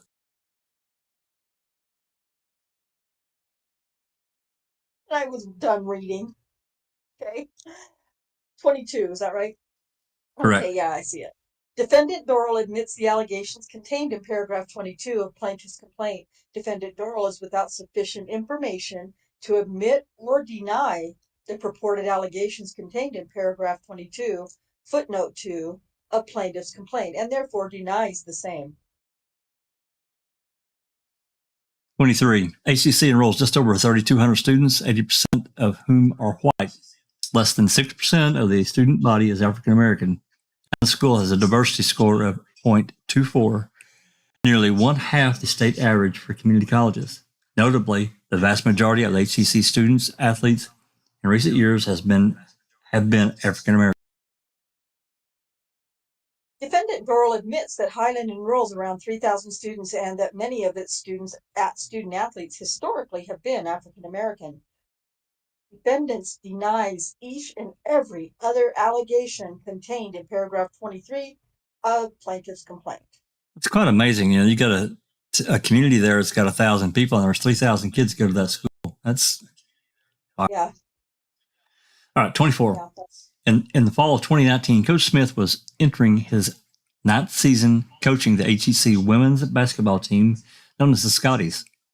He led the Scotties to a 35-1 season in 2017-2018, in which the team finished third in the NJCAA Division II National Tournament. Smith owns 2 KJCCC titles, 3 region titles, and 3 national tournament appearances as Highland coach, 2013 5th place, 2014 2nd place, 2018 3rd place. Most recently, Smith guided the Scotties to a 24-5 record and Region 6 runner-up finish in the 2018-2019 season.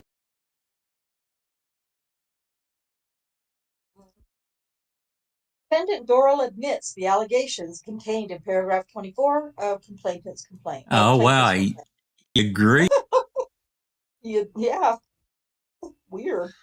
25. Smith and his tenure at Highland etched his name on the school record books as the winningest coach in program history with a 228-35 record. That's impressive. While at Highland, including a 126-8 mark at home and 66-23 record in the KJCCC play. Numbers are entering the 2019-2020 season. He has guided the Scotties to the 5 best seasons in school history, including the 2017-18 season. 35-1 mark, the most wins ever for the Scotties in a single season. A season where they also broke 10 other single-season team records and several more individual single-season and career records, along with winning Highland's first outright JCCC title and Region 6 title, as well as taking third place at NJCAA Division II National Tournament. Defendant Dorrel admits the plaintiff Smith won many games. What a douche. While he was the women's basketball coach at Highland. Defendants also state that it was well known that Coach Smith inflated his record by playing an easy out-of-conference schedule. Oh my God. And running up the score on teams that Highland probably should not have been playing in their first instance. In other words, plaintiff B.J. Smith tended to schedule and play games that he knew would be non-competitive to inflate his record. Defendants denies each and every other allegation contained in paragraph 25 of the plaintiff's complaint. What Okay, a fucking douche. Before I read, go ahead. Sorry. I'm good. God. Yeah, I think Dorrel's been a little lying there. That's just my opinion. I think, and I find it strange to think that a coach can schedule whatever games he wants to play. I never heard of such. Yeah, that doesn't make sense to me. I've never. I thought that was deemed by the league. Yeah, well, I thought, yeah, I at least when I was in high school, it wasn't the coaches didn't determine Right. what schools they were going to play. It depended on the division. And let me tell you, we played some damn hard schools, but they were in our division, and we lost. Absolutely. Because we sucked. Well, it's so just our coaches didn't. Oh God. Well, it just depends on the size of your school, but you're fine. I mean, that just doesn't sound right at all to me. I never heard of a coach deeming what schools he gets to play. I never heard of that. I don't think that's right. It's so insulting. It is. What Dorrel says is insulting. What a dick. Absolutely. 26. Previously in 2011-12, Coach Smith's first ACC, the Scotties, finished with a record of 28-4. Finished second in the Kansas Jayhawk Community College Conference. Achieved a top 5 national ranking for most of the season, and had the Jayhawk Conference Player of the Year. For these accomplishments, Smith was named as the Women's Basketball Coach Association National Coach of the Year. The next season, in 2013, he guided the Scotties to their first national tournament in 30 years and a 5th place finish. That's been impressive. In 2014, he coached the Scotties to their best season in school history, 33-3, winning their first Jayhawk Conference Championship, back-to-back region championship, and national runner-up at the 2014 NJCAA tournament, a year in which the Scotties were ranked number 1 in the nation and among the top 5 for the entire season. For his efforts, Smith was named the 2013-2014 Region 6 Coach of the Year. As a community college head coach, Smith has 5 national tournament appearances and 2 national runner-up finishes.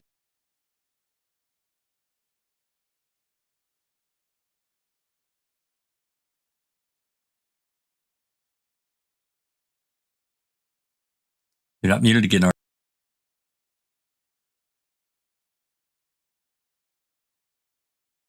Yep, I was muted. Y'all didn't hear me say, thanks a lot for giving me douche Dorrel's parts to read.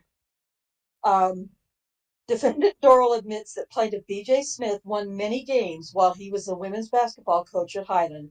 Defendants also states that plaintiff Smith seemed to prioritize winning above basically everything else, including but not limited to academics or other important metrics. Defendants denies each and every other allegation contained in paragraph 26 of plaintiff's complaint. Of course you do. Well, isn't that the job, coach, to instill winning into his players? I mean, not to say necessarily above academia, and I don't think Coach Smith did that. I just don't. I can't even imagine that. No, because most coaches are cognizant that these kids have to pass through classes and stay involved. So anyway, 27. They want them to. Absolutely, because if they fail in their academia, you get kicked off get kicked off the team. Right. Yep. I think most schools instill you have to maintain a certain grade point average before you can stay on a sports program because that's extra. All right. 27. While at Highland, Coach Smith coached 13 All-Americans, 20 All-Conference players, 23 All-Regional players, 3 KJ Triple C Players of the Year, and 3 KJ Triple C Freshmen of the Year. He also sent 13 players to Division I programs and 32 players to 4-year programs and a few more to professional teams overseas. Defendant Dorrel is without sufficient information to admit or deny the allegations contained in paragraph 27 of plaintiff's complaint and therefore denies the same. Of course you do. 28. As a community college head coach, Smith graduated 100% of his players who have come to play for him as freshmen and who went on to play in their NCAA Division I schools, places such as Kansas, Oklahoma, Memphis, DePaul, Arkansas State, to name a few. He was co-founder of the Oklahoma Indian All-State Games and has held numerous free basketball clinics not only in his native Oklahoma, but also in New Zealand and Australia. Shout out to Doc. Oh God, am I muted? No. No, you're not. Defendant Dorrel denies the allegations contained in paragraph 28 of plaintiff's complaint. Wow. 29. Prior to Coach Smith's arrival at ACC in 2011, the women's basketball team had not had a winning season for over 15 years. Is that 29? Yes. 29. Well, it doesn't matter because Dorrel denies the allegations contained Of course. in plaintiff's complaint.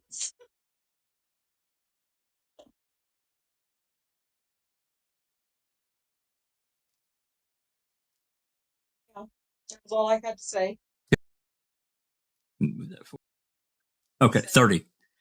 Coach Jared Ross attended Highland from 2013 to 2014 and served as a practice player for Coach Smith and the women's basketball team, which finished the season as a national runner-up.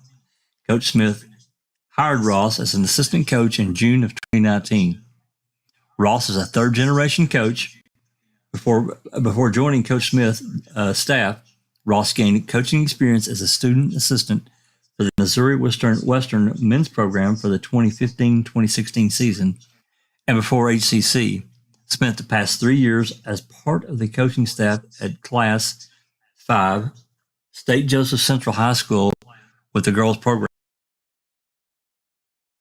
Defendant Dorrel admits that plaintiff Jared Ross attended Highland from 2013 through 2014 and served as a practice player for plaintiff B.J. Smith and the women's basketball team. Defendant further admits that plaintiff B.J. Smith hired plaintiff Ross as an assistant coach. Defendant is without sufficient information to admit or deny each and every other allegation contained in paragraph 30 of plaintiff's complaint and therefore denies the same. Of course. Cherie, you want to read for a while?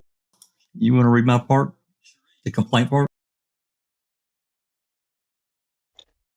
I can if you need me to. You're doing fine, but if you need a break. Yeah, I need to get something to drink and yeah. Okay. You're on 31. All right. Coach Ross had primary responsibility for helping players with their academics. Defendant Dorrel is without sufficient information to admit or deny the allegations contained in paragraph 31 of the plaintiff's complaint, therefore denies the same. You'll get used to that. Ross was named a young coach to watch by World Exposure Report in November of 2019. Because of the acts of defendants and defamatory statements alleged herein, Ross's promising career is likely over, just as it was beginning. Ugh. Defendant Dorrel is presently without sufficient information to admit or deny whether Ross was named, quote, a young coach to watch, end quote, by World Exposure Report in November 2019. However, defendant states that it is his understanding that World Exposure Report is a recruiting service founded by plaintiff B.J. Smith's former assistant, Donnie Woods, and therefore the unbiased nature of any awards or recognitions coming from that source is questionable. Man, this guy is a real piece of work. Defendant denies each and every other allegation contained in paragraph 32 of the plaintiff's complaint. Coach Brad Zinn joined Coach Smith's staff in 2017. Coach Zinn's primary areas of responsibility included skill development, strength conditioning, and recruiting, in which he excelled in persuading prospective student athletes from disadvantaged backgrounds and inner-city neighborhoods to attend Highland. Most of Coach Zinn's recruits were African American. Awful. Defendant Dorrel admits that plaintiff Bradford Zinn joined the staff of the women's basketball team in 2017. Defendant is without sufficient information to admit or deny each and every other allegation contained in paragraph 33 of plaintiff's complaint and therefore denies the same. Despite Coach Smith building HCC's women's basketball program to an elite level, as further alleged herein, he was forced out for fighting back against its discriminatory recruiting practices. Among other instances of harassment and discrimination of current and prospective student athletes of color. No, it's all right. Don't worry, because of course defendant Dorrel denies all of the allegations in paragraph 34. Moving on. The Debra Fox administration. In or about early 2019, former HCC President David Rice retired from his post.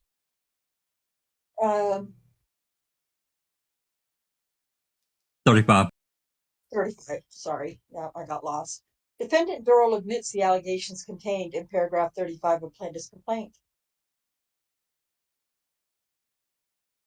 On information and belief, the HCC Board of Trustees, at the instigation and/or direction of Defendant Karn, hired Defendant Debra Fox as Rice replacement for the upcoming 2019-2020 academic year.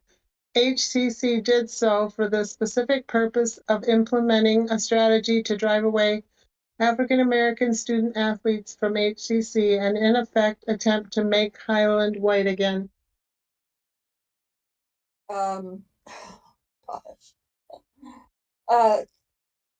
Defendant Dorrel admits that Highland, through the board, selected and hired Debra Fox as the president of Highland. Neither the board nor Highland had any strategy at any time to reduce the number of African American students or African American student athletes. Defendant Dorrel specifically denies any comment or statement attributed to him or anyone else affiliated with or speaking for Highland that Highland sought to, quote, make Highland white again, unquote. No such comment was ever made. Defendant Dorrel denies each and every other allegation contained in paragraph 36 of the plaintiff's complaint. Fox had no prior experience as a college president, vice president, or other high-ranking administrative position at the collegiate level. Prior to being hired by HCC, Fox worked as a finance administrator for the Independence, Kansas School District. 8 years before that, she was vice president of finance at HCC. Defendant Dorrel admits that Defendant Fox had no prior experience as a college president or a college vice president. Defendant Dorrel admits that Defendant Debra Fox had experience as a finance administrator for the Independence, Kansas School District and had significant experience working at Highland prior to her being hired as president. Racist as she is, as a former VP or finance at Highland, Defendant Fox held a high-ranking administration position at the collegiate level. Defendant Dorrel denies each and every other allegation contained in paragraph 37 of plaintiff's complaint. Shortly after Fox was hired, then athletic director Tyler Nordman abruptly resigned. I wonder why. That's interesting. What do we know about that guy, Tyler Nordman? I don't know any. I don't know anything about him, or I can't remember it. No, I don't think we really covered him. Yeah, that's not a name I recognize. Okay. Defendant Dorrel admits that athletic director Tyler Nordman resigned sometime after Defendant Fox was hired as president, but denies each and every other allegation contained in paragraph 38 of plaintiff's complaint. A search committee was formed to select a new athletic director, which included Coach Smith, former head football coach Aaron Arnold, men's basketball coach Jerry Cole, and athletic trainer Tia Collins. Defendant Dorrel admits the allegations contained in paragraph 39 of plaintiff's petition.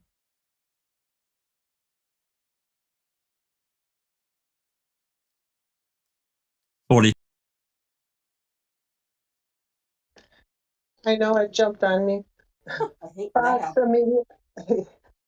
Fox immediately and openly circumvented the search committee, hiring her friend Bryan Dorrel as HCC's new athletic director. Specifically, Fox forbade the search committee from even advertising the position nationally. The committee had only interviewed 3 candidates when Fox announced that Dorrel had already been hired.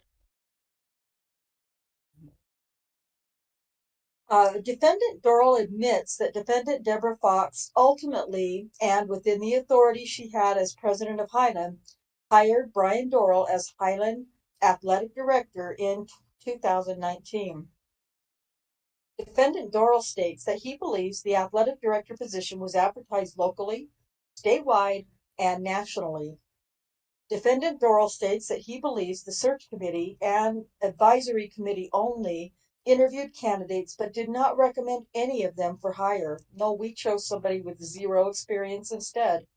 Defendant Dorrel further states that he contacted Defendant Debra Fox, with whom he worked at Highland from 1997 through 1999, and with whom he had maintained a professional relationship since that time, to assist with finding candidates for Highland's assistant athletic training program. At some point, Defendant Fox offered him the job of athletic director, which he ultimately accepted. Defendant Dorrel denies each and every other allegation contained in paragraph 40 of plaintiff's complaint. Before we start with 41, it would be interesting to see any and all communication between those two. Email, blah, blah, blah. Yeah. All right. Upon information and belief, Dorrel had never applied for the athletic director's position when HCC hired him. The search committee never met or interviewed him, nor did they ever see his resume. Defendant Dorrel admits that he never formally applied for the athletic director position and never met or interviewed with the search committee, but is without sufficient information to admit or deny each and every other allegation contained in paragraph 41, and therefore denies the same. Seriously, I mean, that's it right there. It's right there in a nutshell. She completely bypassed the search committee, offered the job to her friend, and he says, "Oh, sure, I'll take your $70,000 a year." $70,000 a year in a small town like Highland. Highland, Kansas? Hell yeah. Well, I've been through Highland, Kansas. that's a rich person. That's a rich person there. Yeah. Well, he was helping her out, so it was. Well, yeah. Just kidding. Yeah, he earned that. He earned that. What are you talking about, Jack? Come on Yeah, now. I know. Dorrel had no prior experience in athletics administration, either as an athletic director or assistant athletic director. Previously, Dorrel's relevant experience was limited to being an athletic trainer, most recently for the Northwest Missouri State University football team, where his brother was head coach. Upon information and belief, Dorrel had been unemployed for some period before Fox selected him as athletic director. Wow, so there's all sorts of favoritism and nepotism going on with this guy. Well, yeah, and he's her friend, and he didn't have a job. Hey, Deborah, what about me? Yeah. Well, and his brother was the head coach in Missouri, so Yep. Yeah, so it's he just goes about taking favors, it looks like. Mm-hmm. Okay. Defendant Dorrel admits that he had no prior experience as an athletic director or assistant athletic director, but Dorrel had relevant experience as an athletic trainer, which is far better. Well, yeah, I mean, better position than come a on, director. it's Shit. it's a completely different thing. But anyway, go ahead. Oh my God. Do we still have people in chat, or am I just amusing myself? Oh, go. As an athletic trainer, I can't. How did they write that with a straight fucking face? Come on now. Defendant Dorrel also had 26 years of experience in higher education, collegiate athletes, and administration. Defendant Dorrel further states that he has a PhD in athletic training, a sports medicine related field. Defendant Dorrel had 24 years of experience working directly with athletic departments, either as a full-time or part-time athletic department employee as a trainer. Defendant Dorrel had significant administrative experience, including instances where he supervised up to 25 employees, student workers, teachers, and/or clinical supervisors.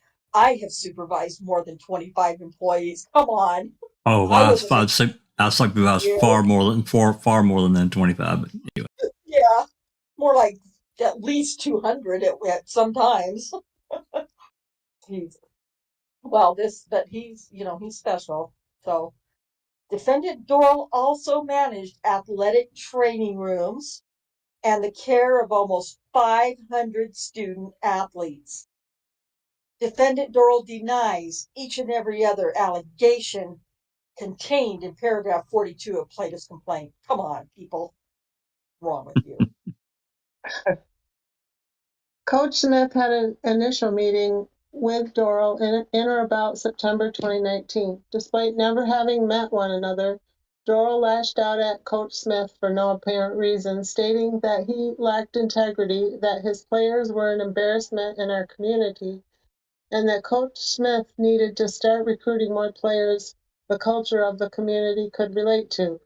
Coach Smith asked Dorrel to clarify his statement, saying that, "I'm not sure what you mean." Dorrel responded, "You know exactly what I mean."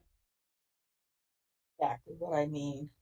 I need you to get white people, not black people. Oh, sorry, I have to make fun because it's infuriating. This guy is pissing me off. Oh, absolutely. Oh. Defendant Dorrel had an initial meeting with Plaintiff Smith on October 17, 2019, and then again on October 25, 2019. Defendant Dorrel denies the allegation that he told Plaintiff Smith that he, quote unquote, lacked integrity, or that Coach Smith's players, quote were an embarrassment to the community, end quote. Defendant Dorrel also denies that he made any comments to Plaintiff Smith during these initial meetings about the race or race-related culture of the student athletes. Defendant Dorrel likely raised some issues he observed at Highland that were detrimental to the community, such as, I'd like to see those detrimental things to the community, the college, community support, and funding. None of these issues were related to the student athlete's race. Rather, they included the following: worst overall GPA in the Jayhawk Conference, poor graduation rates, arrests of student athletes, lack of discipline and accountability by the coaches, illicit drug problems, classroom disruptions, lack of relationships with area schools, and lack of recruitment of Kansas student athletes. Defendant Dorrel asked Plaintiff Smith during the initial meeting whether he was aware of any violations that needed to be reported. Plaintiff Smith responded, after a long pause, that, quote, his mentor and favorite all-time coach had a philosophy that he didn't believe in rules and did whatever he needed to do to win, end quote. Defendant Dorrel further states that sometime after the initial meeting on October 17, 2019, he heard from several people that Plaintiff Smith had made clear his intent to have Defendant Dorrel fired and was questioning Dorrel's qualifications. I don't doubt that he was probably questioning his qualifications, because I don't know shit about any of that shit, and I'm questioning his qualifications. He's a fucking trainer. Yeah. That has nothing to do with coaching. Nothing. Yeah, it's insane. Defendant Dorrel had a second meeting with Plaintiff Smith on or about October 25th, 2019. During that meeting, Plaintiff Smith vented to Defendant Dorrel and alleged that Defendant Dorrel had questioned Plaintiff Smith's integrity. Defendant Dorrel explained to Plaintiff Smith that he asked all the coaches the same questions. That is, whether the coach was aware of any violations that needed to be reported. Why would he ask that question, though? Yeah. Like, what? That's just an odd question to me. But I don't know how that stuff's done. But that just seems out of place. But Defendant Dorrel also told Plaintiff Smith that he understood that how he felt, but he understood that how he felt, but found it ironic that Plaintiff Smith was the only coach that complained about the questions Defendant Dorrel was asking, and felt that his integrity was being called into question due to the fact that Plaintiff Smith was the only coach at Highland who had resigned from a prior coaching job amidst allegations of findings of NCAA violations. I'd like to read more about that, if it exists. Plaintiff Smith left Defendant Dorrel's office at that point. Defendant Dorrel denies each and every other allegation contained in paragraph 43 of plaintiff's complaint.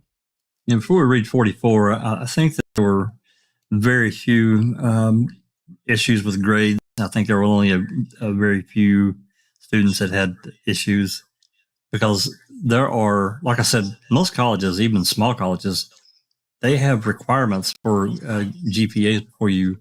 If you fall below that, you can't play. Doesn't matter what the sport, basketball, it doesn't matter.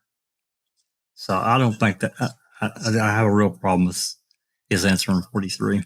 Anyway, 44. I just switched over to the chat real quick. First of all, Alice says, yes, those emails would be juicy. I would love to see some information. And then Case 10 says, trainer, director, same thing. Laugh out loud. Yeah, we love the humor, though, Case 10. Okay. In early fall 2019, another coach at HCC reported to Coach Smith that Defendant Fox told him that I need to find a way to fire Coach BJ Smith because the fans and players would never approve of it.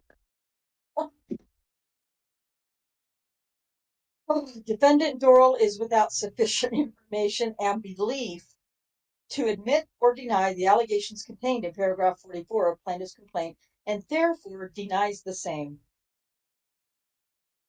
At various points during the same year, board member and defendant Russell Karn falsely told other members and members of the community that Coach Smith had acquired a car for former player Nikki Ramalho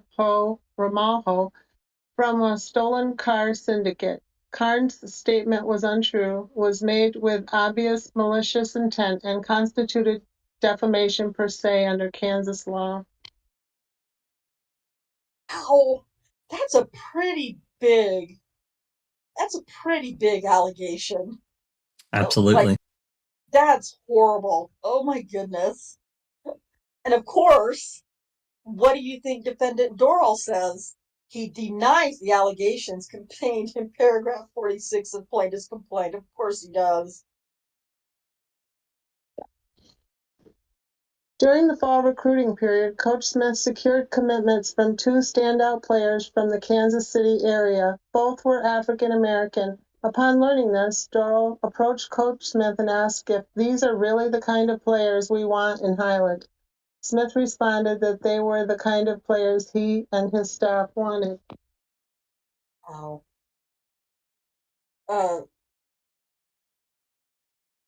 Let's see. 46, right? 46? Am I not? Did I get mixed up? No, that's 46. 46? Okay. Defendant Dorrel denies the allegations. Carry on. In another instance, Coach Smith nominated one of his players for an academic scholarship. The young woman he nominated, who happened to be African American, excelled academically and athletically, earning nearly all A's while at HCC. However, the administration overrode Coach Smith's selection, choosing instead a white student whose GPA was significantly lower. Oh. It's just mind-boggling. Now, before you answer 47, his answer, how could he not know? Go ahead. Yeah, give me 1 second, Jack.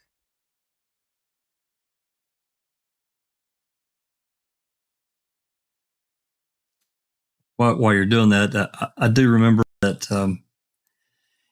Coach Smith did resign from that prior position because a couple of players or a player had done their laundry in the locker room, and apparently that's a violation.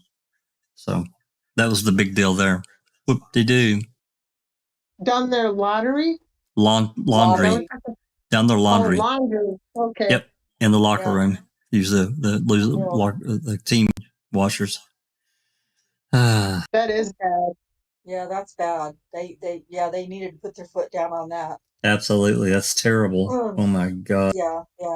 I can see why there's all this hubbub, going on now. Now it makes perfect sense.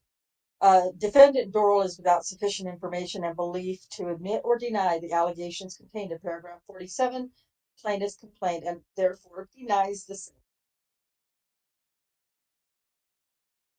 Through his words and actions over the coming months, defendant Dorrel would leave no question the kind of players that he and the Highland administration really desired, that is, white student athletes. Shame on them. Defendant Dorrel denies the allegations contained in the paragraph. HCC first retaliates against head football coach Aaron Arnold. 49. In fall 2019, head football coach Aaron Arnold was beginning his 9th season at Highland. Defendant Dorrel admits the allegations contained in paragraph 49 of the plaintiff's complaint. In late October 2019, the HCC football team under Arnold had achieved a 5-2 record and had just defeated the #1 team in the country to earn a top 10 ranking.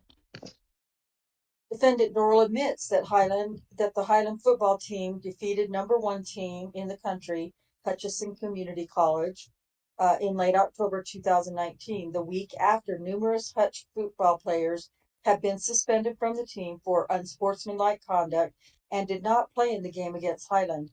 Defendant Dorrel denies each and every other allegation contained in paragraph 50 of plaintiff's complaint. Throughout Then, the season, oh, whoops. Throughout the season, Dorrel went out of his way to go around Arnold and directly harass, discipline, and drive away African American team members.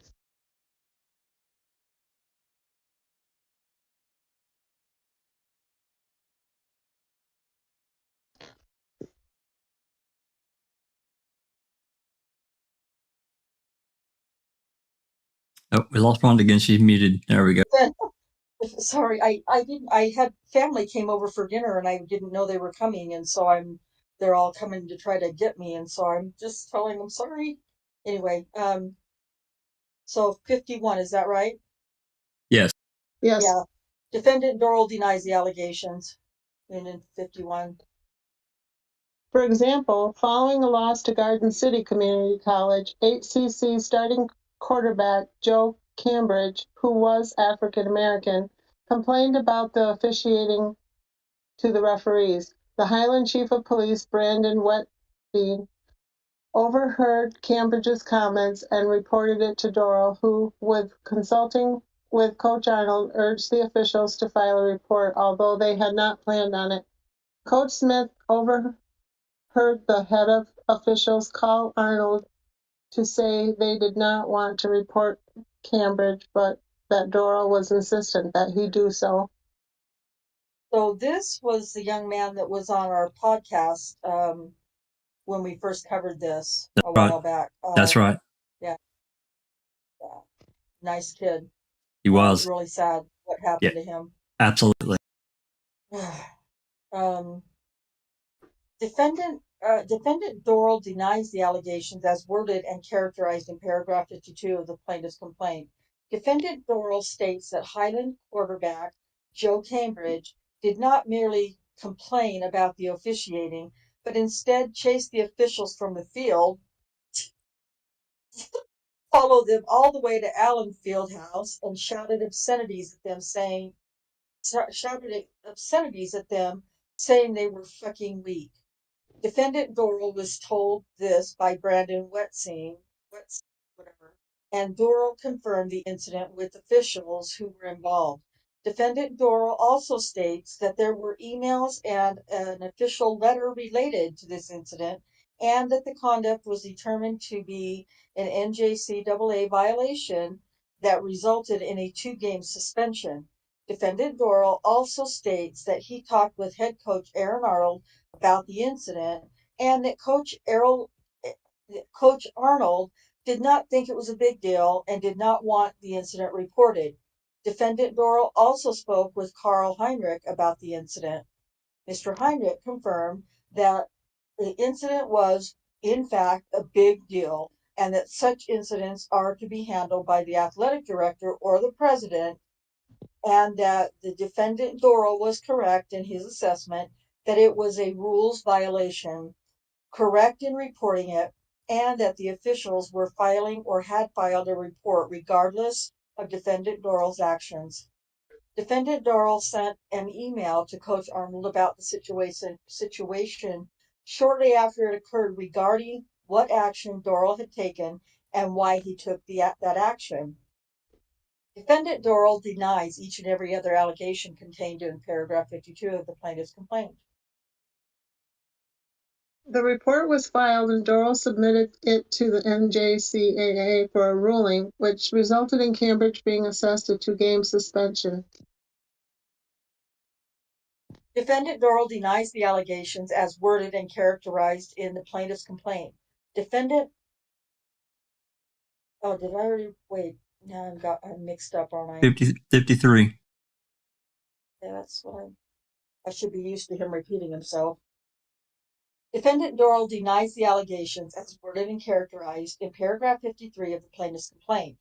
Defendant Dorrel states that Highland quarterback Joe Cambridge did not merely complain about the officiating, but instead chased the officials from the field, followed them all the way to Allen Fieldhouse, and shouted obscenities at them, saying they were fucking weak. Didn't I read this? Well, it's a repeat. It's a repeat.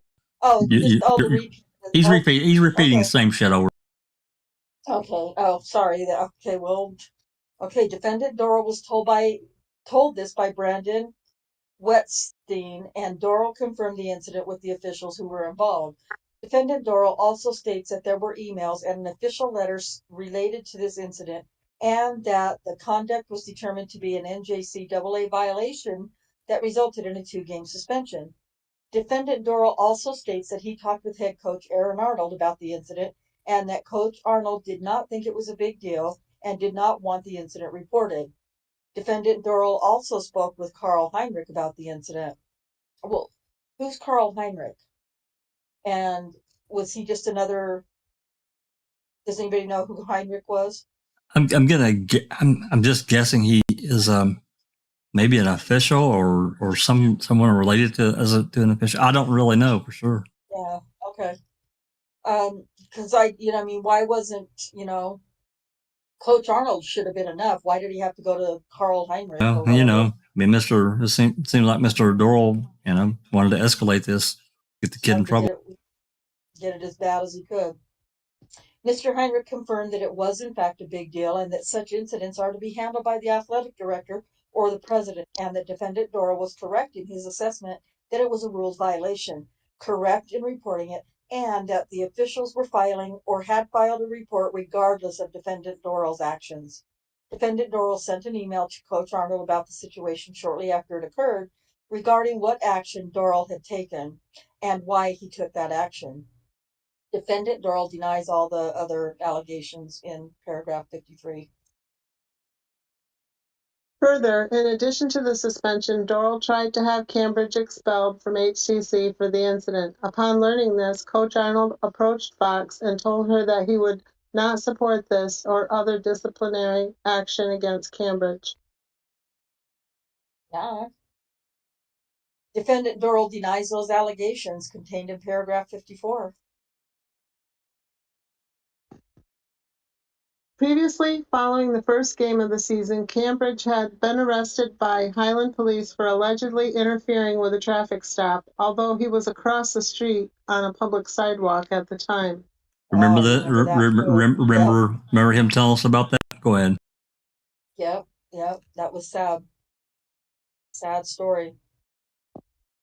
Defendant Dorrel is without sufficient information and belief to admit or deny the allegations contained in paragraph 55 of plaintiff's complaint.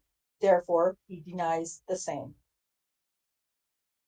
Coach Arnold also reported numerous similar incidents of harassment against his African American players and complained to witnesses that Dorrel had suspended some of them for petty and/or pretextual incidents, while white student athletes were never questioned or punished over much more serious misconduct.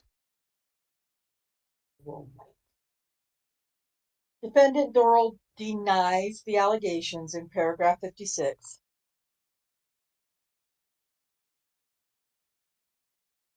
For example, Dorrel directed Arnold to suspend several players because Highland Police Chief Whitestone had told him they were spotted in a city park and smelled like weed. When Coach Arnold refused to comply, Dorrel told him that if he wished to keep his job, he would suspend whomever he was told. Gosh. Wow. That's just unbelievable. Defendant Dorrel denies the allegations contained in paragraph 57 of plaintiff's complaint. I bet you did. Yeah. Oh, yeah. Defendant Dorrel met with Coach Aaron Arnold on or about September 18, 2019, with respect to 4 football student athletes who have been caught in possession of marijuana. After a long conversation with Coach Arnold, Defendant Dorrel told him that he needed to develop a disciplinary action plan to be used if his student athletes broke the rules, including the white ones. Defendant Dorrel told Coach Arnold that the student athletes should be disciplined for marijuana use and possession, alcohol use, DUI, MIP, or domestic or sexual violence. Defendant Dorrel did not specifically direct Coach Arnold to suspend certain players. Defendant Dorrel never threatened to fire Coach Arnold either. He does not and did not have the authority to fire a coach. Oh, but he did. He had Debra Fox, right? Yeah, in his So he pocket. did have the authority. Well, Yes. this goes back to the conversation, and I'll just briefly break us here for a moment. This goes back to a chief of police that says, "Hey, I saw blah blah blah. No charges filed. There's nothing on these kids' records, but I'm going to go rat on them and say this shit because blah blah blah. Don't like this, don't like that. Whatever reason, it doesn't matter. No charges filed at all, though. No arrest made, and yet he goes to Dorrel and says, "Hey, these kids smelled like weed. You need to do something." Smelling like weed might give them, maybe it might give them reason to search, but possibly probable cause. That's yeah, about it. that's it. But not to say they had, possession or Right. anything. They could have just walked into a room and a bunch of kids smoking weed, and they walked out and it was on them. They smelled like it. It doesn't mean they smoked. So yeah, it's completely ridiculous. Yes. I've been caught in hot boxes before where I wasn't smoking it. Well, even though it was hot boxing, but anyway, and I walked out smelling like weed, going, "Fuck! How am I going to get home in the house smelling like this? They're going to think I'm smoking weed," and I wasn't. So, Right. I would have got my ass beat. So, Jack, do you want to hit some of the comments or questions in the chat, or are we good to go? Yeah, let's check and see if we've got any comments here. I see some stuff in here by Ripper and Alice. Ripper says we should discuss that school.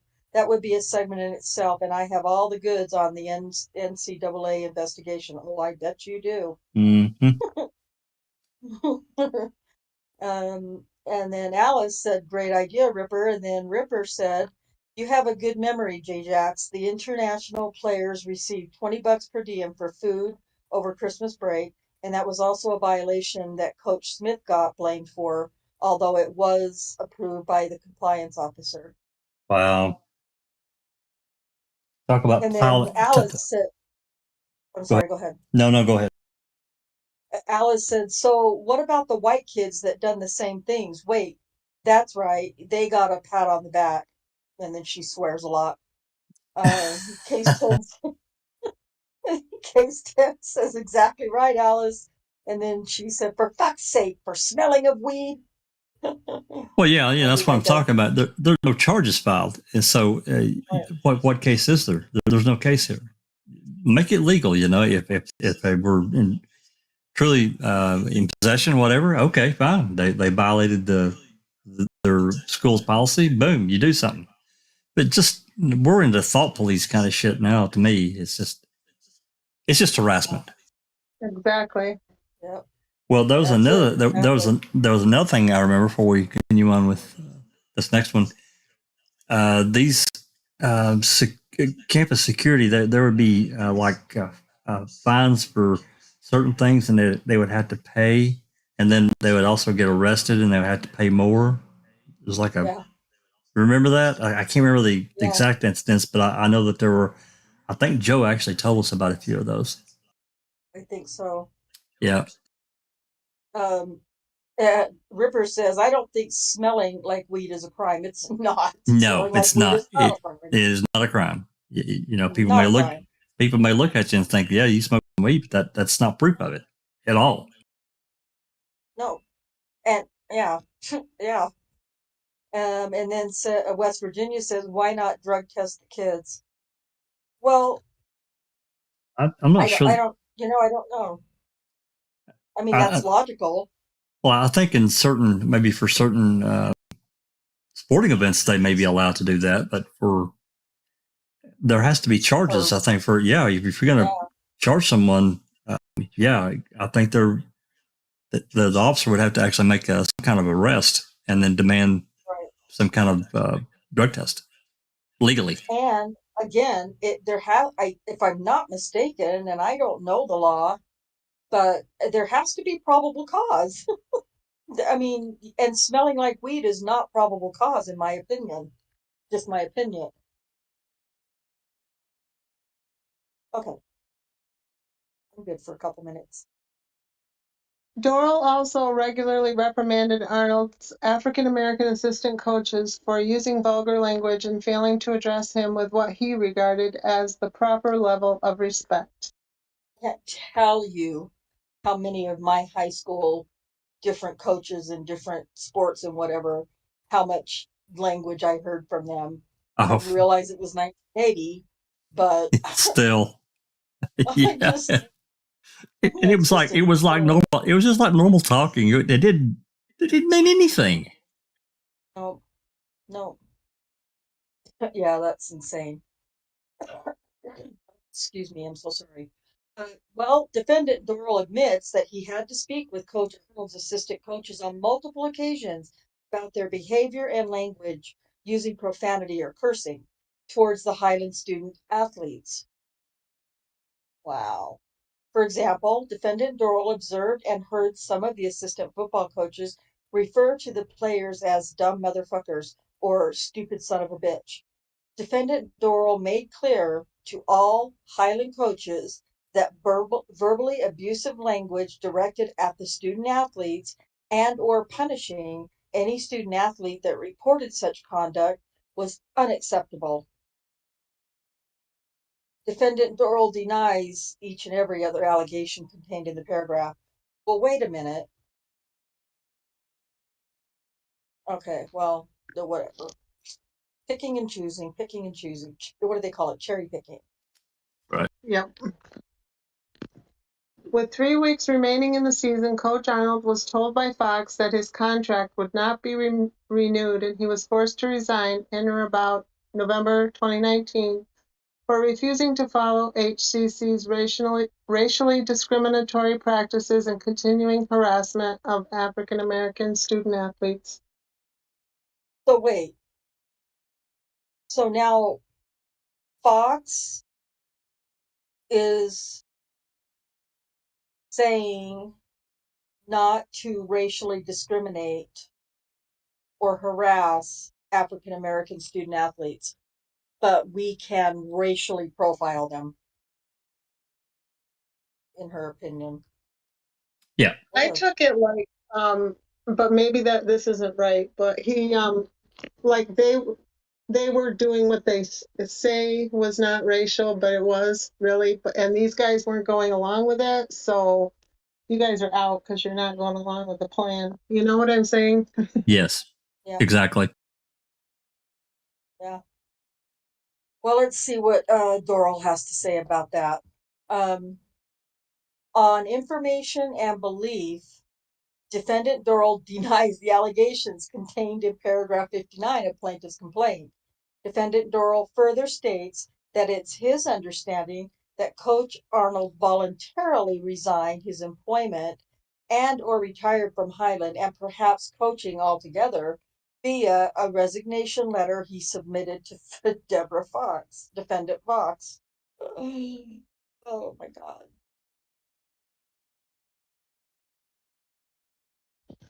All but one of Arnold's coaching staff was also forced out by HCC. The majority were African American. Defendant Dorrel denies those allegations. Didn't happen. Arnold left HCC as the third winningest football coach in program history. The football team finished the 2019 season 6-4 and claimed victories over 2 top 10 teams. Well, that's because he got to choose which teams he was going to play. Yeah. But defendant Dorrel is presently without sufficient information to admit or deny the allegations contained in paragraph 61, and therefore he denies the same. Jeff Hancock was hired to replace Arnold. Hancock's football team went 1-6 the 2021 season and 2-7 this past season. Predictably, the racial demographic among Hancock's recruiting classes looked dramatically whiter than in prior years under Arnold. Defendant Dorrel admits that Jeff Hancock was hired to replace Aaron Arnold. Defendant Dorrel admits that the Highland football team went 1-6 in the 2021 season and 2-7 in the 2021-2022 season. Jared Powers, African American, was hired by President Fox with input from the athletic director Bryan Dorrel and the board to replace Jeff Hancock, white, as head football coach. Defendant Dorrel denies each and every other allegation contained in paragraph 62 of the plaintiff's complaint. After Coach Arnold's ousting, Dorrel continued to pressure remaining HCC coaches to stop recruiting players with wigs and dreads in favor of white student athletes. Dorrel denies the allegations. On one occasion, Dorrel flatly stated to at least 2 coaches that it was important to the school that the school keep football players Antoine Thompson, Brian George, and Billy Joseph off campus for the spring semester because they were bad people. All 3 players were African Americans and all wore their hair in either wigs or dreads. Dorrel denies those allegations. Do you want me to keep going? Yep. Plaintiff's unlawful suspensions. In or about December 2020, at the semester break, Coach Smith's Scotties were 13-0 and ranked number 5 in the nation. Sorry, I was just looking at. Well, it doesn't matter. Defendant Dorrel denies the allegations. Of course he does. The team went on to finish the 2019-2020 season with a record of 21-3 and still in the hunt for postseason play when the COVID-19 pandemic cut short the season. Coach Smith achieved this success notwithstanding HCC's persistent efforts to undermine him with no concern for the harm to the young women who played for him.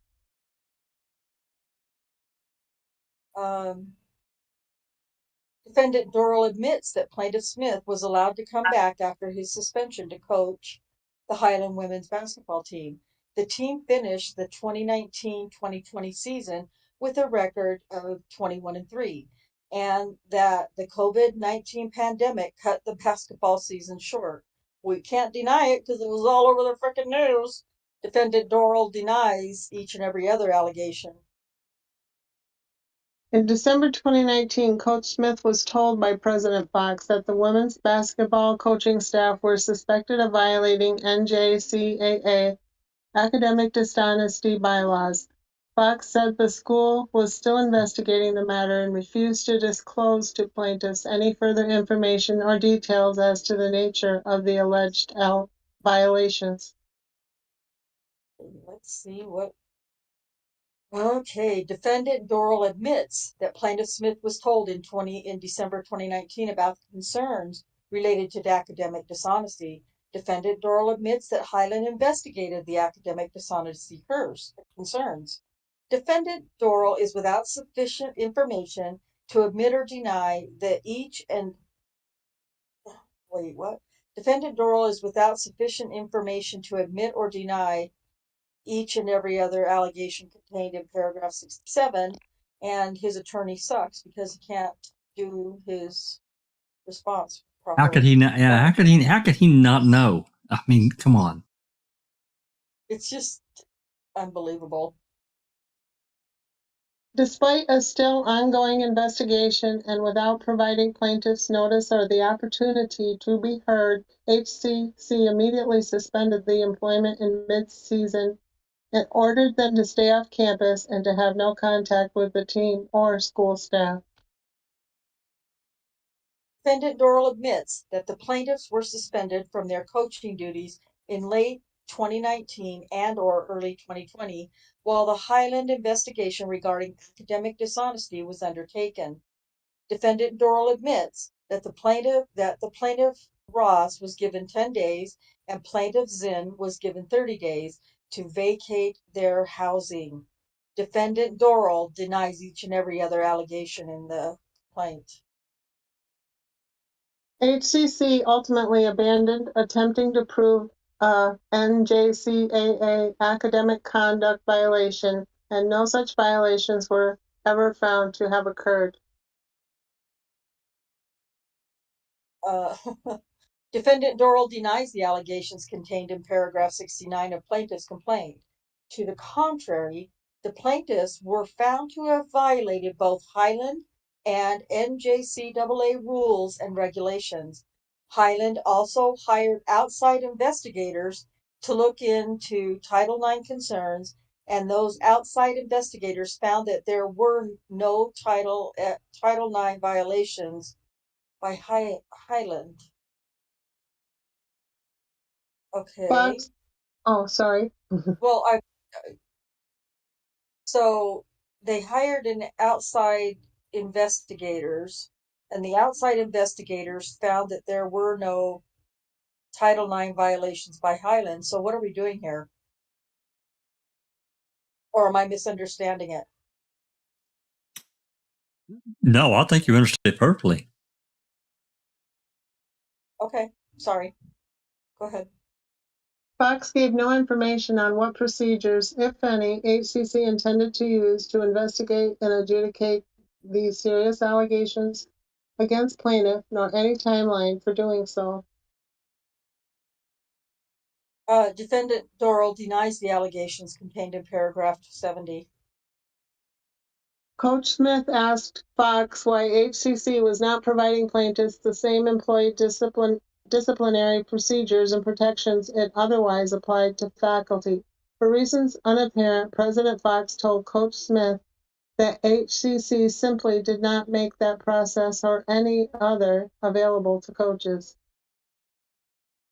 I'm pretty sure he denies all of those allegations contained in paragraph 71. Yeah, 70. Or 70. Well, he's going to deny him in 71 and 72 Sure. as well. Of course he is. Sorry, Fox, Dorrel, and others falsely stated publicly on numerous occasions that the women's coaching staff had been doing players' homework, a rule violation never alleged or found, with the intention and purpose of damaging plaintiffs' reputations. Defendant Dorrel denies the allegations in paragraph 71. Okay, I'm reading 72. I just read 72, but It's- you're reading 71? It's the same thing. Yeah, Okay. yeah, it's the same. I'm sorry, I mixed up it's the same answer. So yeah, we're on 70. I see. Gotcha. Immediately after plaintiff's suspension, in a telephone call between Dorrel and the father of the highest-rated Kansas recruit in the history of the school, Kate Ogle, Dorrel falsely told the father that plaintiffs were guilty of extensive abuses and recommended that she transfer from Highland. Ogle, in fact, transferred in a matter of days after that call. Well, that was discussed in that parents' meeting, if I'm not mistaken. I can't remember, but possibly, yeah. It seems like I heard that in the recording, but maybe not. At any rate, defendant Dorrel admits that Kate Ogle's father contacted Highland to request his daughter's transfer from Highland so she could attend school with her sister. That request was granted. Defendant Dorrel also states that Kate Ogle was a white player from the state of Kansas. Defendant Dorrel denies each and every other allegation contained in paragraph 73. During the first month of plaintiff's suspensions, the women's team was forced to cancel 5 games. Defendant Dorrel admits on information and belief that one women's basketball game in January 2020 was canceled due to weather-related issues. No games were canceled due to plaintiff's suspensions. Defendant Dorrel denies each and every other allegation contained in paragraph 74. Can't that be proven or misproved? Yeah, I'm sure it can be. Absolutely. Okay. In late December 2019, Fox emailed the women's team that the coaching staff had been placed on paid leave pending the NJCAA, an internal investigation concerning alleged academic dishonesty. Probably need to read footnote 3.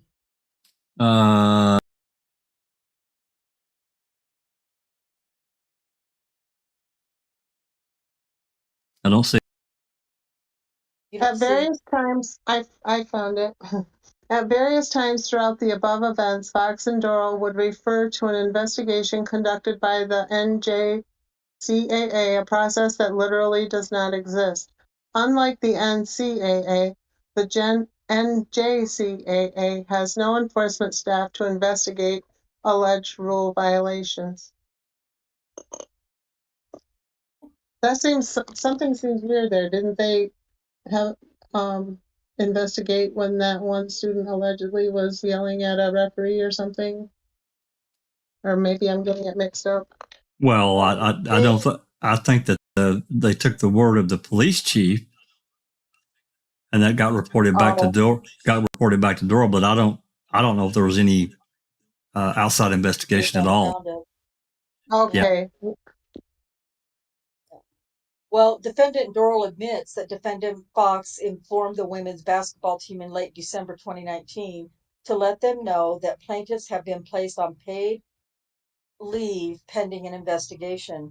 Defendant Dorrel denies the allegations contained in footnote 3 and any remaining allegations contained in paragraph 75 of the plaintiff's complaint.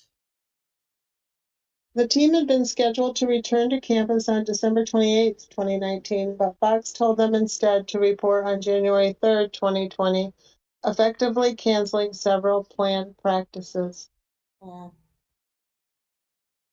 Defendant Dorrel admits that the women's basketball team's return to campus date was changed to the same return to campus day as the men's basketball team. Defendant Dorrel also points out that the original return to campus date was during the break when campus was closed and services such as campus security or dining were not available to the student athletes. Defendant Dorrel denies each and every other allegation contained in paragraph 76. In or about early January 2020, assistant men's basketball coach John Oler was appointed briefly as interim coach. Defendant Dorrel admits the allegations contained in paragraph 77. That did happen.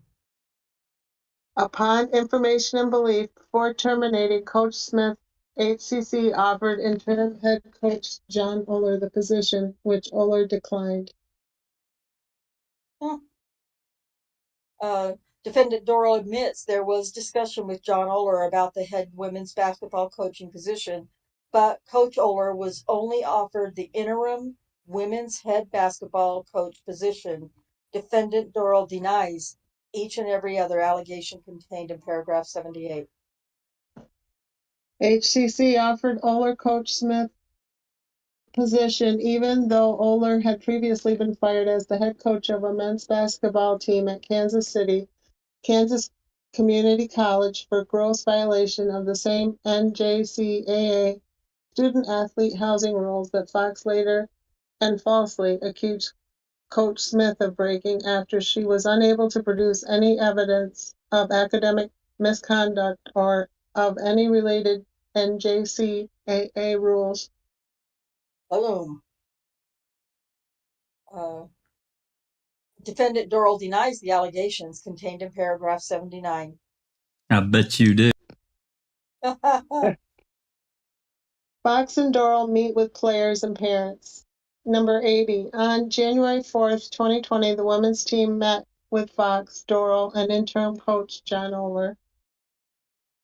Oh, yes, we know. Defendant Dorrel admits the allegations contained in paragraph 80 of the complaint. President Fox told the team that HCC was provided information in the fall semester that academic dishonesty occurred and that plaintiffs had been suspended before the Christmas break as a result. Fox further stated that the information we were given is pretty severe and pretty solid. There was none. There was Nothing. nothing. How can But you? it was solid, you know. Yeah. What would BB say? How convenient. How convenient. Yeah. Oh my God, that's just out of this world crazy. Oh gosh. Okay. Defendant Dorrel admits that President Fox informed the players that there were concerns about academic dishonesty and that the plaintiffs have been suspended. Defendant Dorrel believes the team meeting was recorded, and if so, the recording, to the extent it's shown to be accurate and legitimate, is the best evidence of what was said and transpired during the meeting with the players. Defendant Dorrel believes that the players informed President Fox that they gave their usernames and passwords. Wait, what? That they gave their username and passwords to their coaches, and that President Fox told them they should not do that. Sharing such information is a violation of the Highland student identity policy. Defendant Dorrel denies each and every other allegation contained in paragraph 81. They have absolutely no proof that that happened. None. No, none that we've ever seen or heard of. Nope. When players question why their coaches were suspended at the midseason for violations Fox described as occurring in the fall or perhaps even the year before, Fox refused to answer. She also declined to answer any questions regarding the nature of the alleged violations or explain whether any players were involved or faced eligibility issues. Dorrel admits the allegations contained in paragraph 82. Defendant Dorrel further states that personnel matters related to its coaching staff are confidential and private matters, and therefore the details were not disclosed to the players and their parents. Further, Defendant Dorrel states that Highland was in the midst of an investigation and it was decided it was best not to share all aspects of the investigation with the student athletes while the investigation was ongoing and or until the investigation had been completed. Defendant Dorrel denies every other allegation contained in paragraph 82. On January 6, 2020, Fox and Dorrel met with the parents of players to likewise inform them the coaching staff had been suspended pending an investigation into charges of academic misconduct. Defendant Dorrel admits that President Fox and Athletic Director Dorrel met with the parents of the student athletes and that the meeting was recorded by one of the parents. Defendant Dorrel denies each and every other allegation contained in paragraph 83.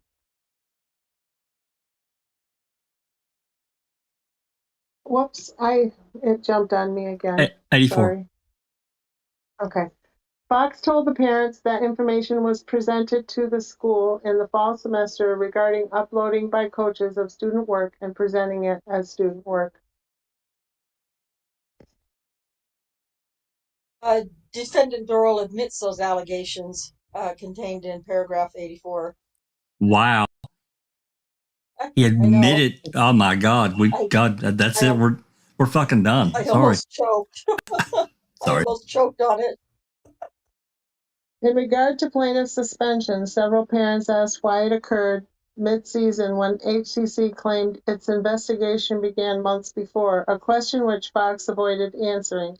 Likewise, another parent pointed out the college's rarely, if ever, suspended coaches alleged but unproven violations of NCAA and NJCAA, citing Bill Self and the University of Kansas as a current example. Fox evaded answering that question as well. Defendant Dorrel states that personnel matters related to its coaching staff are confidential and private matters, and therefore the details were not disclosed to the players and their parents.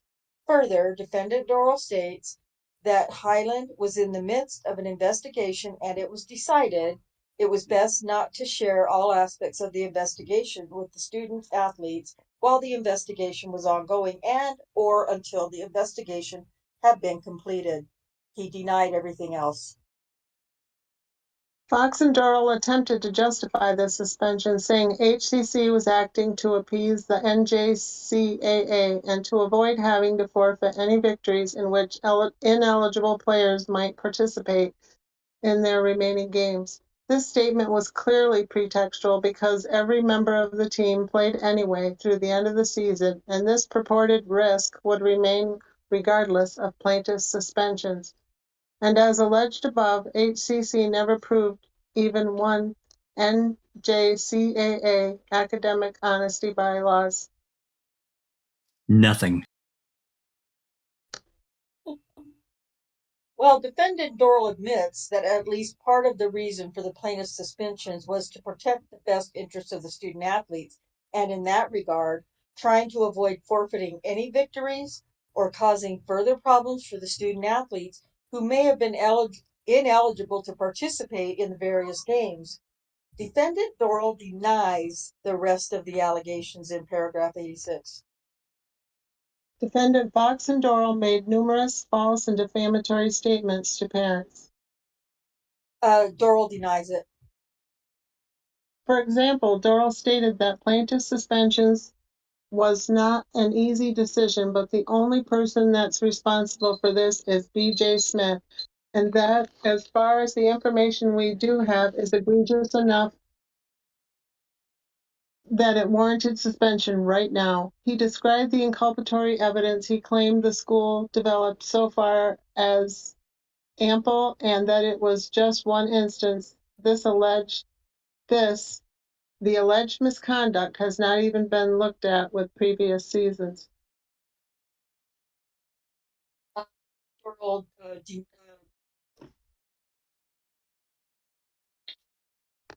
I didn't hear what you said. I said, oh crap. Oh, Defendant Dorrel admits that Defendant Dorrel made these comments referenced in paragraph 88 of the complaint, or something substantially similar. Defendant Dorrel further states that, on information and belief, there is a recording of the meeting which would be the best evidence what exactly was said by any participant in the meeting. Yes, it would be the best. But he denies that such comments are an example of false and defamatory statements, and further denies each and every other allegation contained in paragraph 88. That's part of that recording. I'm sorry. That's part of that recording I played earlier. I mean, like Right, I said, yeah. the entire thing is in the playlist. So if anybody wants to hear all of it, they're more than welcome to listen to it. And I will actually link it in the this YouTube description later on after we're done. Dorrel further represented that there was so much information that it was not even, it's the worst thing I've ever seen. Oh my God. When pressed by another parent, he responded, "Ma'am, I've been in college sports for 25 years. Dorrel called the supposed violations by plaintiffs obvious, flagrant, and intentional. I've been in college sports for 25 years as a trainer. Yeah, I was a trainer for a long time, guys. Come on. I know. Defendant Dorrel admits that the comments alleged in paragraph 89 or something similar were made. Defendant Dorrel further states that, on information and belief, there's a recording of the meeting which would be the best evidence of exactly what was said by any participant in the meeting, and Defendant Dorrel denies that the alleged comments are an example of false and defamatory statements, and denies each and every other allegation contained in the paragraph. The foregoing statements by these defendants were false, made intentionally and with malice, and intended to and did cause plaintiffs serious reputational injury. Defendant Dorrel denies the allegations. Imagine that. January 2020 Board of Trustees meeting.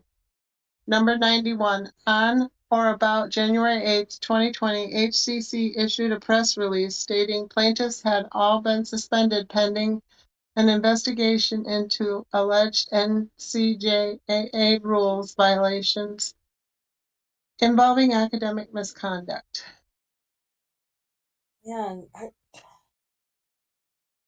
Defendant Dorrel admits the plaintiff's suspension letters from Highland to the plaintiffs were published on social media by an individual unaffiliated with Highland or the board. The news of plaintiff's suspensions had already been widely disseminated by the time or before any press release issued by Highland or President Fox. Defendant Dorrel states that the substance and language contained in any press release is the best evidence. Oh, you gotta be kidding me. is the best evidence of any content allegedly posted and denies any allegations inconsistent with such content. Defendant Dorrel denies all the other allegations in paragraph 91.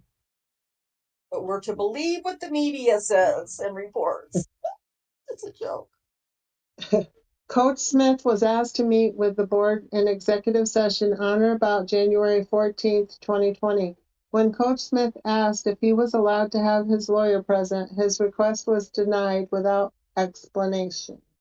Well, Yeah, right. oh, okay. Well, Defendant Dorrel admits that plaintiffs Zinn and Ross were asked to meet with the board and that their requests, if any, to have an attorney present were denied. Plaintiffs Zinn and Ross were also summoned before the board, and like Coach Smith, their request to have an attorney present was denied by defendant.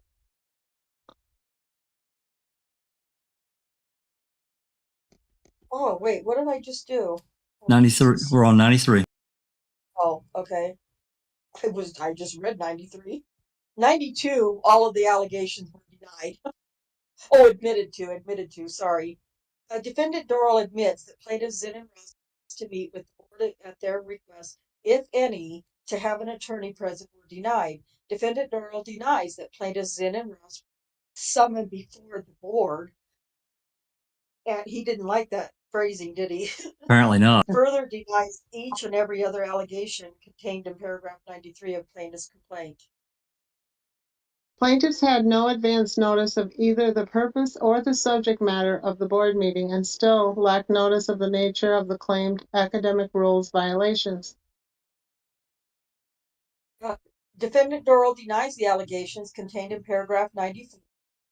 Plaintiffs all received a letter indicating that they had been suspended and therefore had notice of the charges made against them. The January 15th board meeting was one of several opportunities for the plaintiffs to be heard.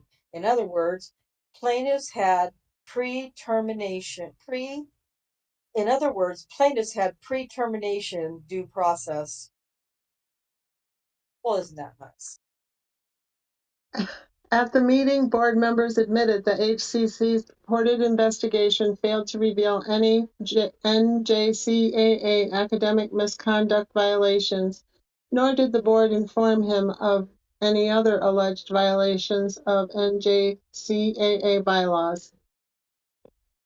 Defendant Dorrel denies the allegations contained in paragraph 95. Coach Smith met with President Fox again on or about January 18th, 2020, when she informed him that he would be reinstated the next day. He asked when Zinn and Ross would return. Fox responded, "We're going to hold off on your assistants for now. They have been active in a lot of girls' accounts, and the board has some concerns about that."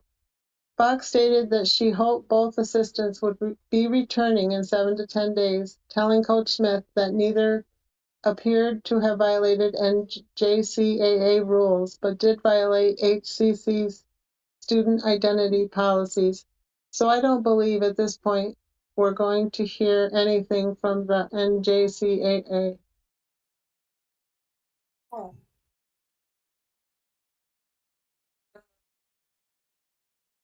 Defendant Dorrel is presently without sufficient information and belief to admit or deny the allegations contained in paragraph 96 and therefore denies the same. Smith told Fox that at some point I need my name cleared publicly, to which Fox didn't respond.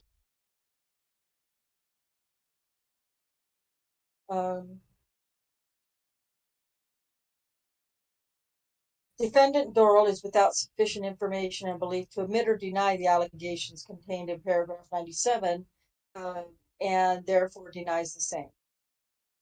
Coach Smith was reinstated on or about January 19th, 2020. However, Ross and Zinn remained suspended. They were never told the reason. Defendant Dorrel admits that plaintiff Smith was reinstated as the head women's basketball coach in January 2020 and that plaintiffs Ross and Zinn remain suspended.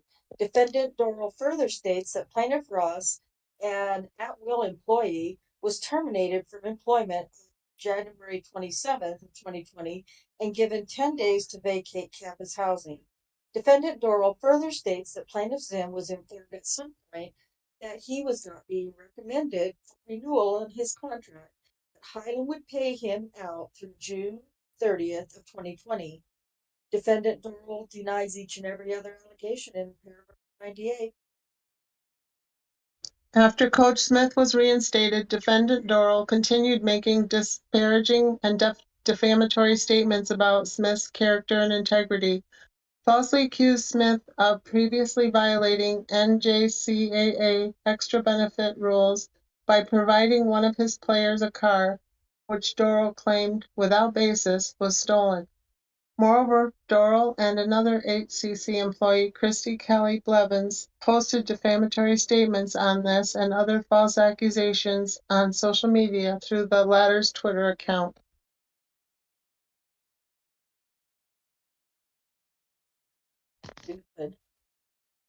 Dorrel denies the allegations.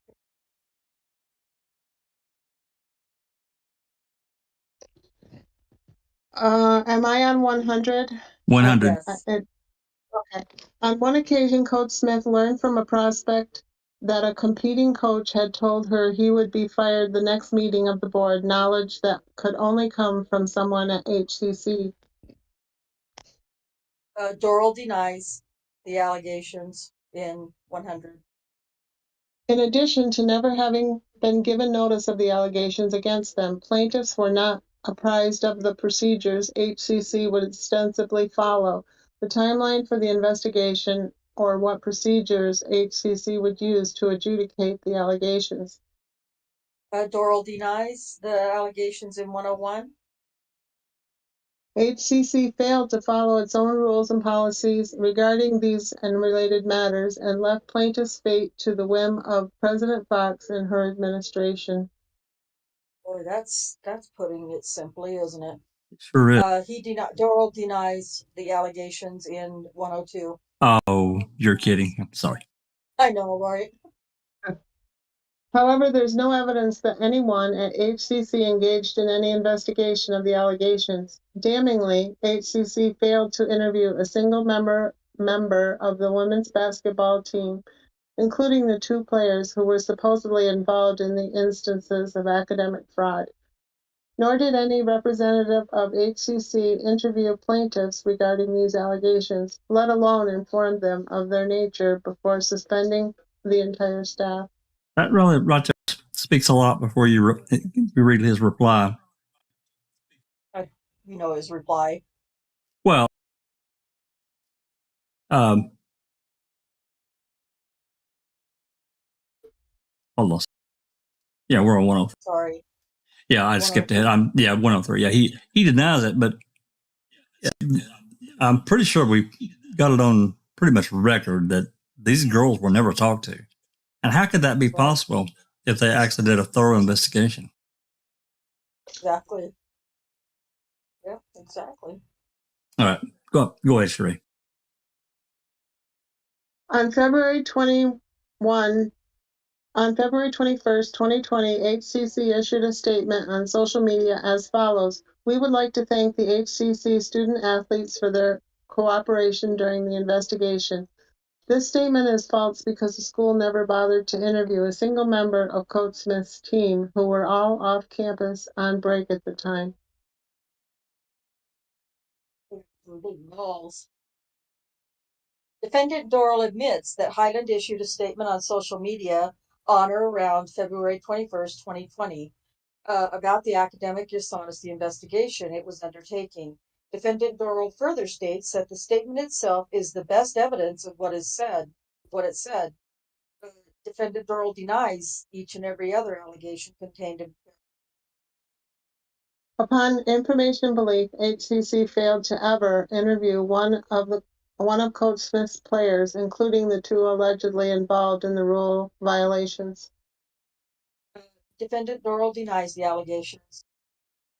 Likewise, in the same statement, HCC said that it would like to thank the parents of the student athletes and patrons following the program for their insight and contributions to reporting possible violations.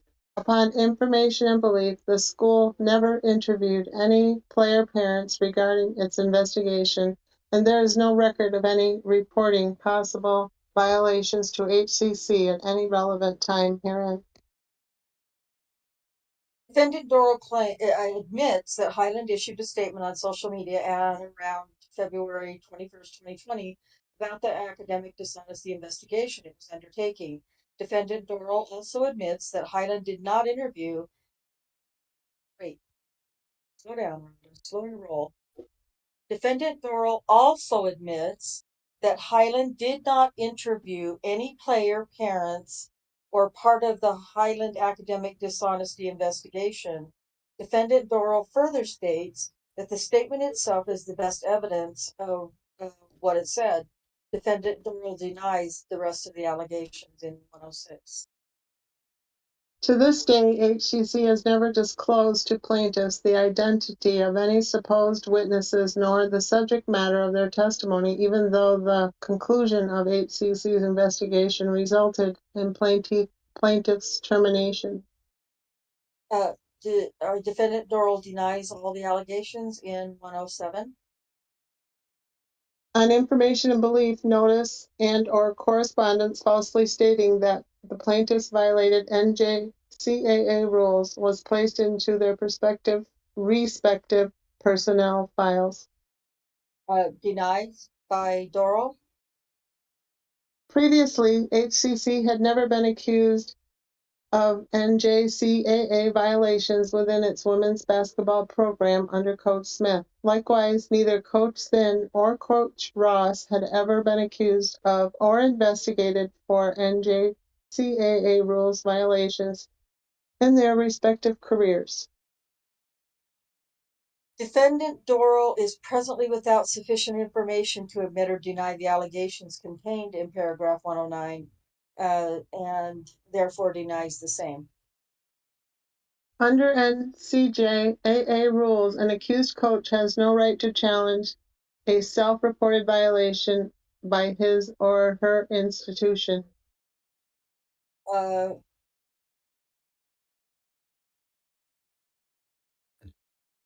Defendant Dorrel states that the NJCAA bylaws are the best evidence of what is allowed or not. Defendant Dorrel is without sufficient information to admit or deny the allegations contained in 110, therefore denies the same. On behalf of himself and his staff, Coach Smith contacted the NJCAA directly to inquire about the alleged violations, but was told he had no direct means of challenging them and had to rely on HCC to do so. Ugh, that sucks. Defendant Dorrel is without sufficient information to admit or deny the allegations contained in paragraph 111 and therefore denies the same. In or about early February, Coach Ross took his concerns about the racially toxic environment at HCC to the media.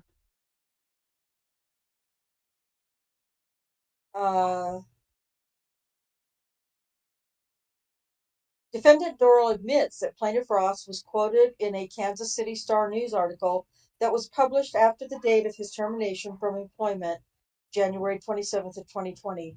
Defendant Dorrel further states that the news article did not contain any specific allegations or identification of any Highland employees or events, but only included vague and nondescript comments.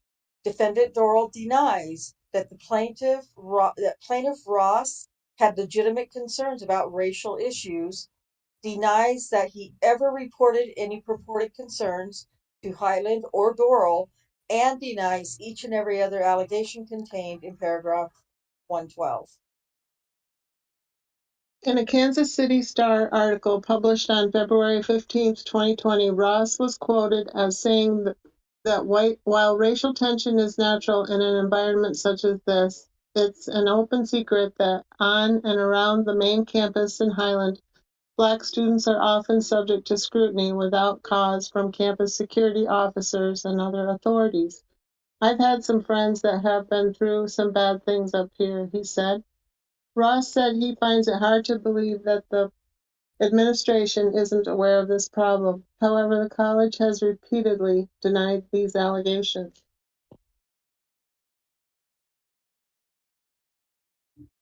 Defendant Dorrel admits that the Kansas City Star published an article on or about February 15, 2020, in which plaintiff Ross was quoted. Defendant Dorrel states that the best evidence regarding the substance of statements reported in the Kansas City Star are the newspaper articles themselves. Defendant Dorrel denies any allegations contained in paragraph 113 of plaintiff's complaint that are inconsistent with newspaper articles. So we like the media as long as they say what we want them to say. Absolutely. Defendant Dorrel further states that the news article did not contain any specific allegations or identification of any Highland employees or events, but only included vague and nondescript comments. Defendant Dorrel denies that plaintiff Ross had legitimate concerns about racial issues, denies that he ever reported any purported concerns to Highland Dorrel, and denies each and every other allegation contained in paragraph 113. Everything that they, campus security officers, do, they have to get permission from the administration to go forward with, Ross told the Star. I'm not too sure that they can walk into somebody's dorm without permission. So yeah, I'm pretty sure that administrators know everything that's going on. Ross said he has spoken with students who have had their dorm rooms entered and searched in what he considers to be fishing expeditions for evidence of campus policy or criminal violations without probable cause. Ross said other students have had their vehicles entered, searched, and or towed without apparent justification. Damn fucking small towns, man. Defendant Dorrel admits that the Kansas City Star, is that the right one? Yeah. Correct. 114. Defendant Dorrel admits that the Kansas City Star published an article on or about February 15th, 2020, in which plaintiff Ross was quoted. Defendant Dorrel states that the best evidence regarding the substance of statements reported in the Kansas City Star are the newspaper articles themselves. Defendant Dorrel denies any allegations contained in paragraph 114 of plaintiff's complaint that are inconsistent with the newspaper articles. This is funny. Defendant Dorrel further states that the news articles did not contain any specific allegations or identification of any Highland employees or events, but only included vague and nondescript comments. Defendant Dorrel further states that any alleged comments to the media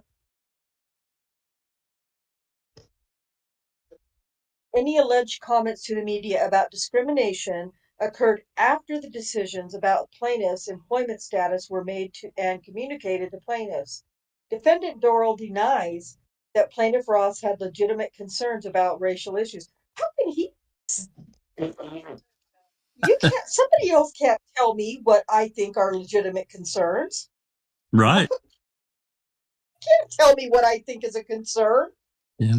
Oh, Small town king. good God. Okay. About racial issues, denies that he ever reported any purported concerns to Highland, or Dorrel, and denies each and every other allegation contained in paragraph 114 of the plaintiff's complaint. It's just blowing my mind right now. Ross previously told Atchison Globe of this alleged climate of racial unfairness, including the allegedly unjustified searches and tows. Most unjustified searches are a pretty big deal. That's constitutional violations. That's right. So towing is one thing, but violation of your civil rights, of your constitutional rights, it's no bueno. Defendant Dorrel states that any alleged comments to the media about discrimination occurred after the decision about plaintiff's employment status were made and communicated to plaintiffs.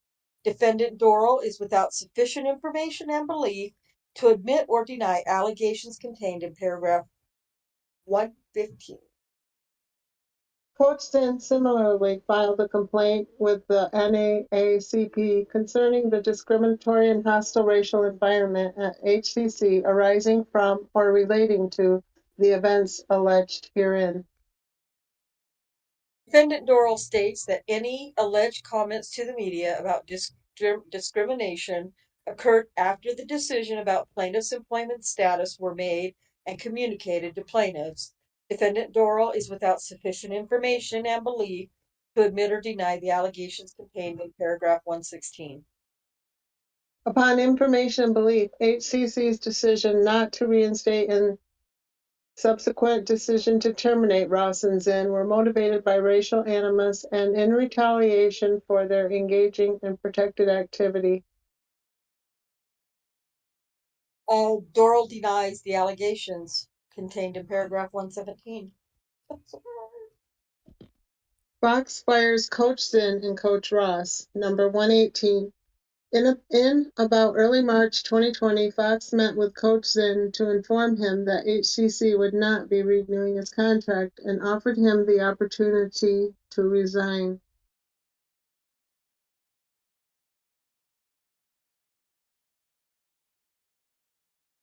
Defendant Dorrel believes that plaintiff Zinn was told on January 27, 2020, that his contract would not be renewed. Defendant Dorrel believes that plaintiff Zinn believes or knows was told on January 27th that his contract would not be renewed. Defendant Dorrel further states that plaintiff Zinn was given the opportunity to address the allegations against him prior to any decision about his employment. Defendant Dorrel believes that plaintiff Zinn was told that Highland would pay out the remainder of his contract or he could choose to resign. So, what is that? And then after that, Dorrel's going to deny everything else, of course. Well, they're basically trying to force him out. They're not going to renew his contract, so yeah. Yeah. Either you can resign or we're gonna throw you out, and you're not gonna get paid. Huh. Okay, sorry. No, I'm not sure that they wouldn't pay him, but regardless of the fact that they're not renewing his contract, that was the end result. You're basically fired. Yeah, you're fired, or you can resign. If you resign, we don't look quite as shitty as we are. Absolutely. Oh, jeez. Okay. Zinn objected that he had no warning and no opportunity to meet with a lawyer. When Coach Zinn asked, "Why was I suspended?" Fox flatly told him that we're not going to reveal that. We're suspending you, but we're not going to tell you why? Is that what she just said? That's what he's saying, that she said. That's the allegation. God. Oh, well, I'll bet your ass that Dorrel is going to deny that allegation. What do you want to bet? Well, Yeah. since I'm looking at it, you got Yeah, that. well, yeah, he denied. I don't even have to look at that shit. He denies that one. What a bastard. Okay, sorry, go ahead.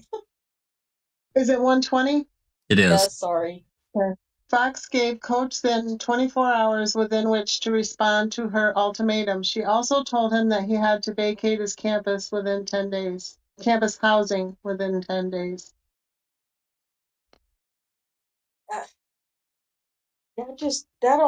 That's like an eviction. Yeah, we're throwing you out. This wheelhouse. Is that right? Can they do that? Apparently they can. I know in New York. In certain states you can't. In certain states, I don't think you can do that. In New York, they only have to give you like 10 days, and then but they'd still have to go through the court, I think. But yeah, I don't know Kansas law. I don't either, but It just doesn't make sense to me that you can throw somebody out within 10 days. You have 10 days to leave. You can't do it in a citizen thing, like, Rent as you know. like a rental. Yeah, I think they have to give you Like 30 a days or rental, 31 days or some shit. Yeah. and even then it takes, and Cherie can attest to this, it's what she does. Even then it can take up to a year or more to get somebody out of their apartment or their rental that they're renting from you. So, Yeah, it but depends, but it's there's special rules in New York for when it's an employer-employee, like that you have your housing because of your employer, then it's the 10 days in New York. Yeah, so. uh, I mean, 10 wow, days and then they can go to court, they still would have to go through that, I think, but right, you still would yeah. have to, I can't even, yeah, yeah, But within 10 days. basically, they're throwing them out in the middle of winter. Isn't that sweet? Yeah, yeah, Anyway, what a bitch. God, I just hate this woman. I despise her. Me Defendant too. Dorrel believes that plaintiff Zim was told on January 27th that his contract would not be renewed, and defendant Dorrel further states that plaintiff Zim was given the opportunity to address the allegations against him prior to any decisions about his employment. Defendant Dorrel believes that plaintiff Zim was told that Highland would pay out the remainder of his contract, or he could choose to resign. Defendant Dorrel denies everything else in paragraph 120. HCC never provided a reason for Zinn's suspension prior to any investigation, nor did it ever disclose why he was dismissed before it was complete. Defendant Dorrel denies the allegation in paragraph 121. To the contrary, on or about March 24th, 2020, Coach Zinn had a telephone conversation with President Fox in which she stated there was no finding against him, specifically by the NJCAA. He asked her to confirm this fact in writing, to which she agreed. The next day, Zinn wrote back thanking Fox for her response and asking again that she state in writing that there are no findings or sanctions against him by the NJCAA. See what Mr. Dorrel is going to say about that. He admits that plaintiff Zim was not formally or officially sanctioned by the NJCAA, but Highland concluded through its investigation, which was confirmed by a third party. Who's the third party? Do we know? Or did I miss it? it's a ghost, I think. No. By a third party that plaintiff Zinn was involved in the academic dishonesty conduct. Defendant Dorrel denies each and every other allegation. I don't understand that, man. I don't get that. And why? They're naming a third party now. Who's this third party? Yeah, third fucking party. That's They could not just right, you could just man. make shit up now, or make more shit up. Just add to the pile of shit. Gosh. Regarding the ongoing HCC investigation, Zinn also asked Fox to elaborate on or provide more specifics of what he had been accused of in terms of academic dishonesty or other claims. Fox never responded. Yeah. Is this in Oklahoma? This is in Oklahoma. No, Kansas. Kansas. I was I was just gonna say I can't believe that they can get that this they're gonna lose that these plaintiffs are gonna lose this case, and then I was like, oh wait a minute though, we're in Oklahoma, but I don't know very much about Kansas yet, so we'll see. But anyway, that's insanity. This is just gets more and more disturbing by the paragraph. Ay. Defendant Dorrel denies that plaintiff Zinn was never provided notice of the charges against him, and further denies that plaintiff Zinn was never given any opportunity to respond to those charges. Plaintiff Zinn met with the board on two separate occasions, January 15th, 2020 and April 29th, 2020. Both times, plaintiff Zinn was told about the allegations and the results of the Highland investigation and given the opportunity to respond. Defendant Dorrel denies everything else in 123. Moreover, as alleged above, Fox even told Zinn that he was found not to be involved in any NJCAA violations, but refused to confirm her statement in writing and fired him anyway.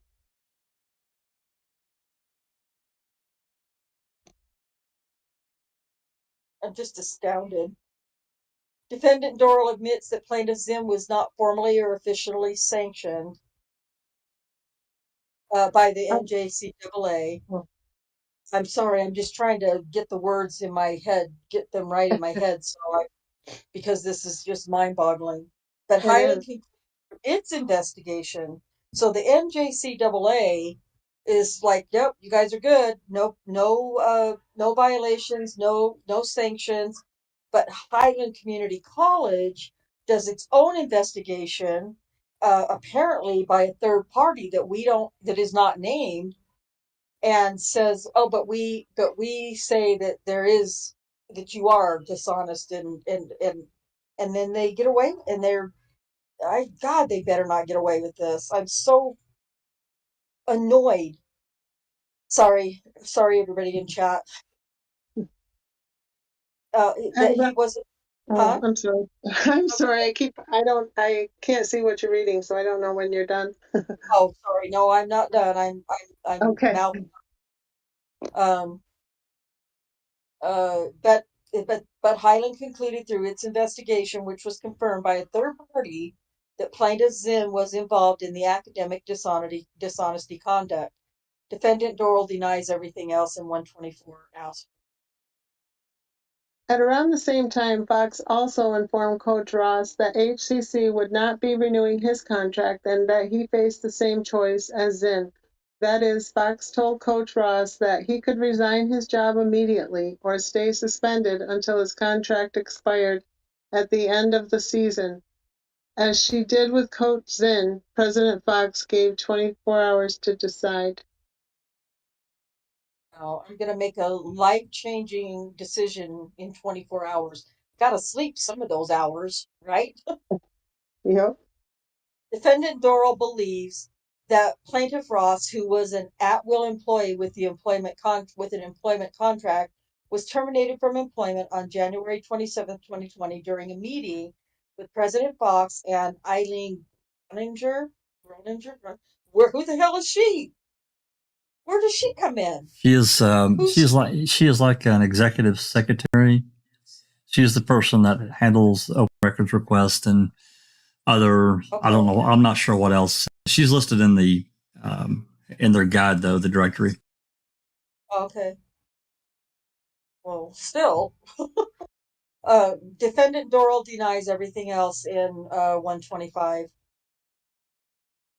When Coach Ross asked the reason why, Fox refused to say, stating she was not required to explain herself to him. This is terrible. Yep. Oh, Defendant Dorrel states that plaintiff Ross was aware of the allegations against him, given an opportunity to address or rebut those allegations, and was aware of the reason for his termination from employment in January 27th, 2020. Plaintiff Ross was aware of his involvement in the academic dishonesty incidents as well. Defendant Dorrel denies everything else in 126. HCC also evicted Ross from his campus housing with only 10 days' notice in the middle of winter during a deadly pandemic.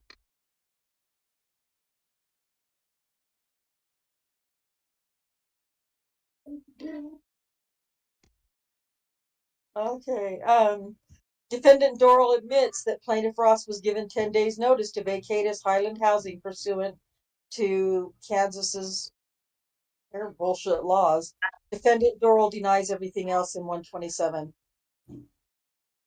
Further, HCC decided to evict Zinn and Ross even though its supposed investigation was ongoing and neither was ever found to have violated any NCJAA rules, a fact that President Fox personally confirmed to Zinn.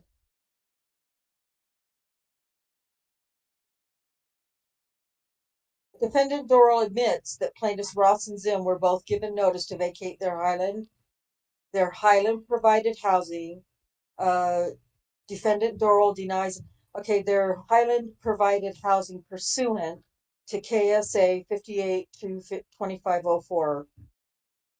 Defendant Dorrel denies everything else in 128. But geez. Okay, sorry. Go HCC, ahead. oh, sorry. Oh, you're fine. It's HCC me. had no written lease agreement with Coach Zinn or Ross, who were therefore month-to-month tenants under Kansas law. HCC's decision to evict them both on short notice of just 10 days accordingly violated Kansas's landlord-tenant law,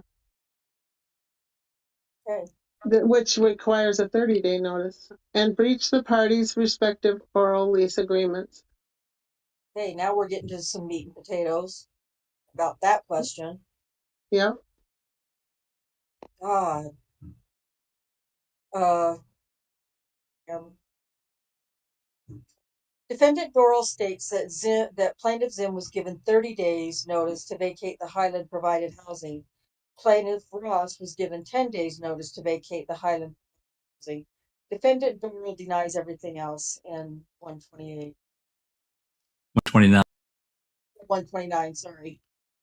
HCC's eviction of plaintiffs Zinn and Ross from their campus housing was motivated by racial animus and in retaliation for engaging in protected activity and opposing its racial agenda.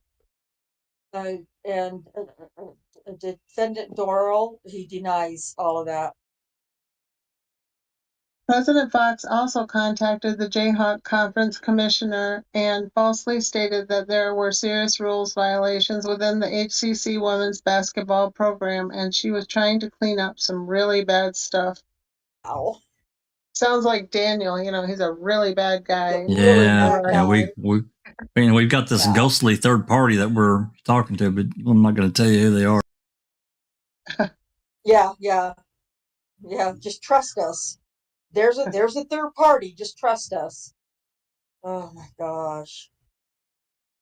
Defendant Dorrel believes that Defendant Fox contacted the Jayhawk Conference Commissioner and the Region 4 Women's Coordinator about various concerns and information received about plaintiffs, not just limited to the academic dishonesty issues. Well, what are the rest of the issues, Dorrel? Defendant Dorrel denies everything else. During the same time frame, on information and belief, Defendant Dorrel posted numerous derogatory and defamatory statements about Coach Smith on social media via his then-girlfriend's Twitter account. Defendant Dorrel denies those allegations in paragraph 132. Hope you got screenshots. No shit. Yeah, absolutely. I'm sure that I'm gonna bet that I'm gonna bet those were got. There's a screenshot somewhere. In or about June 2020, Fox demanded that Coach Smith resign or his contract would not be renewed. Okay. Oh, that's, in other words, we will fire you, right? Is that what that means? That's right. In plain language? Okay. Yep. Still cowards. Defendant Dorrel believes that plaintiff Smith's contract was non-renewed on April 28th, 2020, following a discussion with the board. Defendant Dorrel denies everything else. Non-renewed? Is that like a real thing? I guess it is. Sorry, I haven't heard of it, but I've never heard non-renewed. Title IX retaliation against Smith. As alleged, number 134, as alleged above, plaintiffs were suspended without due process in December 2020. As part of their suspension, plaintiffs were not allowed to contact any players, any staff, or parents of players.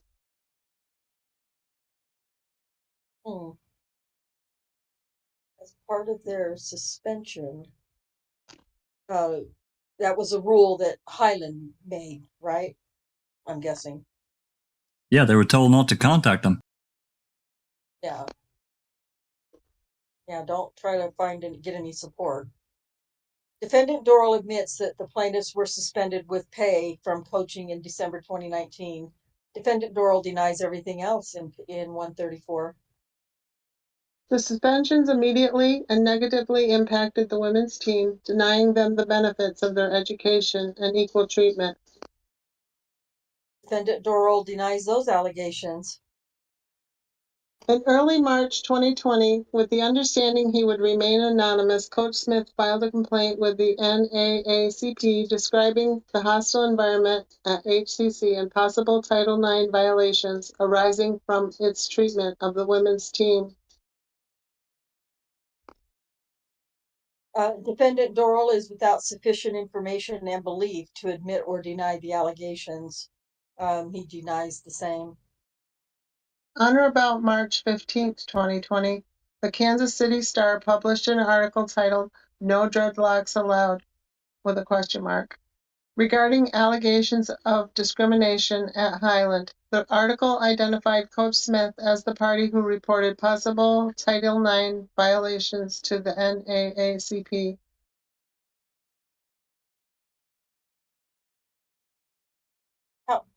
So then did that get leaked? That must have gotten Well, leaked. that's what I'm thinking. Sometimes things don't get by me. I catch on occasionally. Defendant Dorrel admits that Kansas City Star published a news article on March 15th of 2020. Defendant Dorrel denies that plaintiff Smith had legitimate, again, this just makes no sense to me, denies that plaintiff Smith had legitimate concerns about racial issues, denies that he ever reported any supposed concerns to Highland or Dorrel, and denies each and every other allegation contained in paragraph 137. So sorry, Cherie. So I guess that the way this is worded, plaintiff Smith Dorrel denies that plaintiff Smith had legitimate concerns about racial issues. So his concerns are illegitimate. In his view, yeah. In his view, yeah, in his view. Okay, all right. Okay, go ahead. Because the coaching staff was not allowed to have any communication with players, they were unable to provide academic guidance to the serious detriment of their players.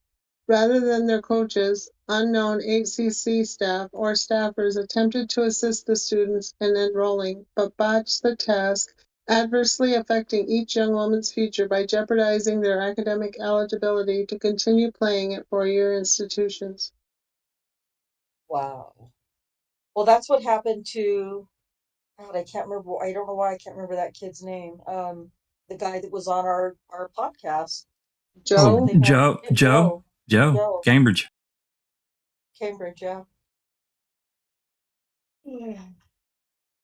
Defendant Dorrel denies that the needs, academic or otherwise, of the Highland student athletes were negatively affected by the Highland academic dishonesty investigation or the suspension of the plaintiffs. To the contrary, Highland places utmost importance on its students and their academic and athletic well-being and improvement. That did not change during the time that plaintiffs were suspended from coaching. Defendant Dorrel denies everything else in 138.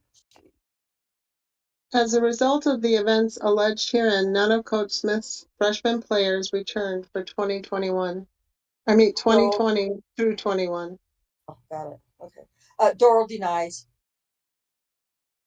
Additionally, several of Coach Smith's sophomores who ordinarily would have gone on to play at four-year schools and even at the NCAA Division I level, but did not because of HCC's violations of Title IX and failure to ensure that the young women received the benefit of the educational program and activities HCC was legally obligated to provide. Dorrel denies. Coach Smith's suspension was lifted in late January 2020, but plaintiffs Zinn and Ross remain suspended through the end of the year. Defendant Dorrel believes that plaintiff Smith's suspension with pay was lifted on or about January 20th of 2020. Defendant Dorrel believes that plaintiffs Zinn, remains suspended with pay through the end of his contract after being notified of the decision to non-renew his contract and after he was given the opportunity to resign his employment. Defendant Dorrel believes that plaintiff Ross's employment was terminated on January 27th of 2020. Defendant Dorrel denies everything else in 141. You know, the effect, just for a second, Sheree, you know, that in effect, Okay. when you know, these assistant coaches were basically thrown off of the campus, that left Coach Smith basically by himself, and he couldn't hire anybody. So, Right. Anyway, just wanted to get that in there. 142. It looks like Ripper's got some comments, Jack, in the chat. I'll read them out then. Okay. I found Dorrel's number plate. Dr. Silkman. Sorry, I got distracted. Dr. Silkman says, I found Dorrel's number plate. DNIAL 101. Well, that's similar to Mr. Rohr's I can't recall record, you know.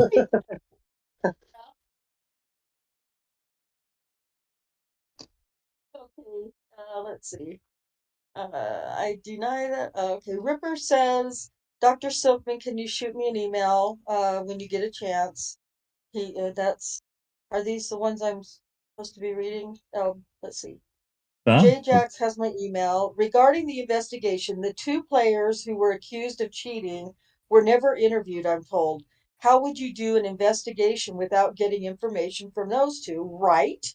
That's what we're wondering. Absolutely. How the hell can you investigate if you don't talk to the two students that you're accusing? You have to talk to the people you're accusing. Jesus, you can't just punish people without talking to them first. Well, depends their side. Depends on what your goal is, right? That's the whole thing. So anyway. Yeah, I guess. And then let's see. I'm not really sure. Ripper, wait a second. This has all happened in the middle of COVID. Did they really kick Ross out with it? That's what I'm talking about, Ripper. That's what I'm talking about. It was the middle of COVID and they kicked him out. That's right. This was good point. Absolutely. And Ripper says thousands of screenshots. Trust me. Oh, we do. God. Let's see. Let's see. I just looked at a message from Alice in the chat in our text room, telling me. So Jeannie says, did Kansas not have a no eviction mandate in place during COVID?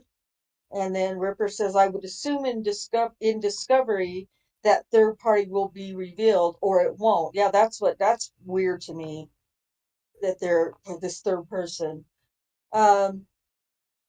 Maybe they did. And then Ripper responds to Jeannie. That's what I'm saying. Maybe they did and it was ignored regarding the COVID tossing out. Would need to look into it, but it's already said and done. True. Okay. Were those the comments, Alice, that you were wanting us to look at? I don't know which. It must be. Okay. All right. Okay. Okay, I'm back on the. Is it my turn? Oh no, it's me. I'm so sorry. I got 140. Yeah. Sheree, 142. Coach Smith's emails to Fox asking when his assistant coaches would be able to return went unanswered. Well, just like everything else. Defendant Dorrel states that all plaintiffs were informed about, or knew, or should have known of their employment status at all relevant times. Well, I think they did know, didn't they? They assumed that they were employed at the relevant times. Yeah, that was a mistake. Yeah, don't ever assume you're employed. Not by these people. Anyway. Jesus. Defendant Dorrel is without sufficient information to admit or deny the other allegations, so therefore he just denies them. Facing the prospect of coaching the team by himself, Coach Smith repeatedly asked Fox for authority to hire new assistant coaches. Fox denied his request and refused to state the reason. Defendant Dorrel admits that plaintiff Smith asked one time about hiring assistant coaches, and he was told that he could hire an assistant, but it had to be a current employee. And then Dorrel, he denies the rest of it. Jeez. While HCC told Smith that former interim coach John Oler would try to help, he provided only minimal assistance. Oler attended less than 10% of practices, performed no scouting, no game planning, no skill development work, and no administrative duties. Further, Oler only sat with the team during games when the men's team was playing in the same venue. I do not call that an assistant. Defendant Dorrel is presently without sufficient information to admit or deny, so he just denies. As a solitary, full-time coach doing 97% of the work, Coach Smith spent his time trying to manage game plans, scouting, and general counseling, as the majority of the team felt their season had been ruined and had a deep sense of uneasiness about what each day held. Those poor kids. Of course it did. Jeez. Just add to their uncertainty and anxiety. Defendant Dorrel admits that plaintiff Smith did most of the coaching work. Did most of it? What does that mean? Did most of it? Did he didn't have an assistant or whatever. I mean, Oler was just part time, it sounds like. Well, I'm sure he did it all that he could get to, but Yeah. when you lose 2/3 of your staff, shit's going to get through the cracks. It's just the way it is. Sounds like sabotage. Absolutely. Yeah, yes. And that's what I said in the very beginning. HCC sacrificed their winning teams, their winning college teams for I don't know what at this point, for bullshit. It's just that it's ridiculous. But defendant Dorrel states that on information and belief, this was not much different than before. Defendant Dorrel denies that the team felt that their season had been ruined, or that there was a deep sense of uneasiness about what each day held. How does he know that? How could he deny that how the team felt? I'm getting pissed. He denied everything else in 145, that fucker. Despite these and other obstacles, Coach Smith led the team to postseason play, taking the Scotties to the region semifinals before the pandemic ended the season. Took a pandemic to take him down. Yes. Badass. Defendant Dorrel admits that Highland's women's basketball team made it to postseason play during the 2019-2020 season and made it to the region semifinals before the pandemic ended the season. He denies everything else. After the Kansas City Star identified Coach Smith as the party who made the Title IX complaint, President Fox posted on social media that HCC would authorize an independent Title IX investigation regarding the women's basketball team.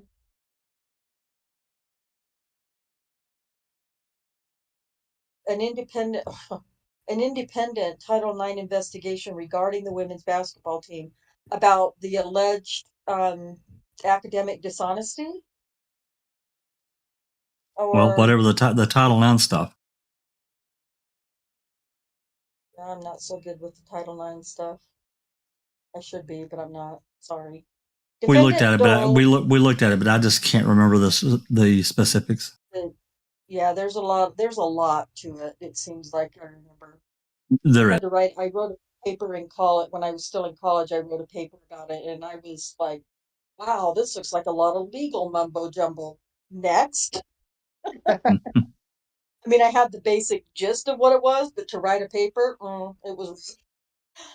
Defendant Dorrel admits that Highland initiated an independent investigation into the equal treatment of women and men in February 2020, during the time the college was investigating the plaintiff's academic dishonesty issues. Hush Backwell was hired to conduct the outside investigation regarding Title IX issues. Defendant Dorrel further admits that a report was prepared by Blackwell, and Highland did not deprive the team of an educational right or benefit in violation of Title IX. He denies everything else. Quit your whining, plaintiffs.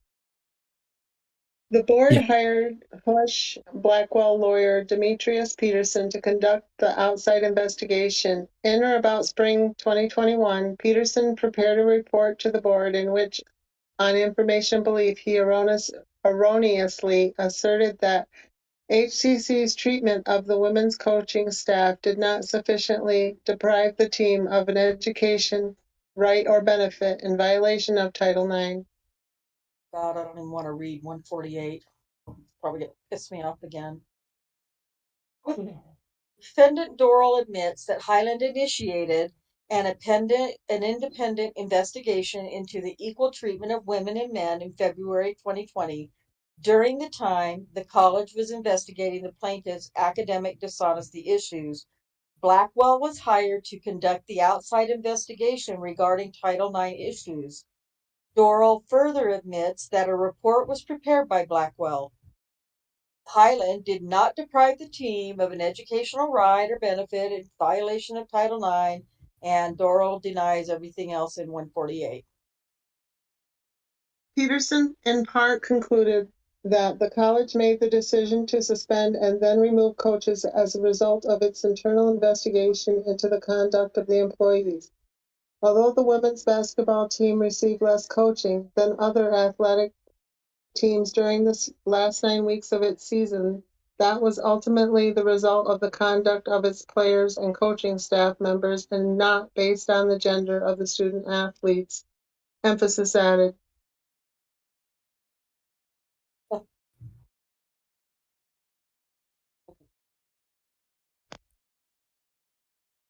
Defendant Dorrel admits.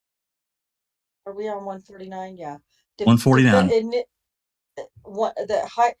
Dorrel admits that Highland initiated an independent investigation into equal treatment of women and men in February 2020, during the time the college was investigating the plaintiff's academic dishonesty issues. Blackwell was hired to conduct the outside investigation regarding Title IX issues. Dorrel further admits that a report was prepared by Blackwell. Highland did not deprive the team of an educational right or benefit in violation of Title IX, and then he denies everything else. Among other faults, Mr. Peterson attempts to blame the coaching staff and team for HCC's violation of Title IX because the obvious disparity in resources was essentially their own fault. This conclusion is absurd given that neither plaintiffs nor the team were ever found in violation of the alleged NCJAA rules. Dorrel denies all of it. Peterson's conclusion is without support in the law because there is no requirement that a plaintiff show bad faith, ill will, or any evil motive on the part of the recipient. Elston v. Talladega County Board of Education. Thus, whether HCC acted with animus or simply failed to ensure its women's team received equal treatment is irrelevant to determining whether it violated Title IX. Dorrel denies. Rather, Title IX imposes a requirement that school provide women with the same athletic opportunities as men, including equal treatment. Here, for example, by forcing Coach Smith to coach his team so low for nearly half the season and refusing to allow him to hire, even on a temporary basis, replacement assistant coaches, HCC violated its duty to treat genders equally. At all relevant times herein, the HCC men's basketball team had a full complement of 3 coaches, student assistants, and ample resources. Dorrel denies 152. Yeah, I think that's the crux of. I think that's the crux of Title IX. That basically that the women's team was crippled, while the men's team was allowed to given everything they needed. Yeah.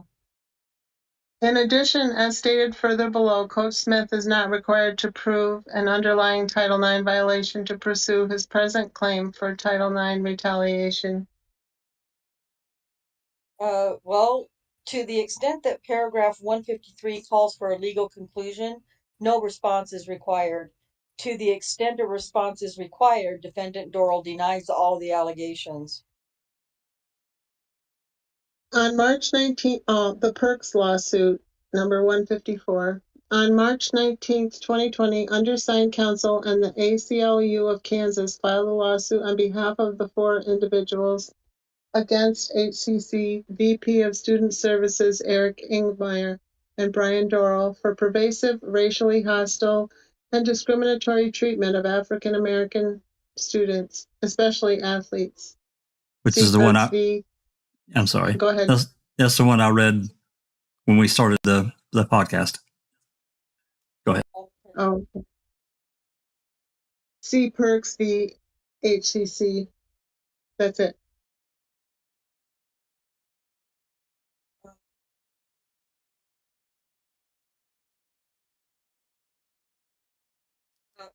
Dorrel admits the allegations contained in 154. As set forth in the Perks complaint, HCC had an established policy, custom, and practice of subjecting African American student athletes to discrimination and harassment based on race. HCC has knowingly permitted and maintained a racially hostile environment by targeting African American student athletes with excessive and unjustifiable scrutiny by law enforcement, intentionally disciplining students in a racially discriminatory manner, and undertaking coordinated efforts to drive them away from the school and limit recruiting to Kansas kids, almost all of whom have been white since Coach Arnold and Coach Smith were pushed out.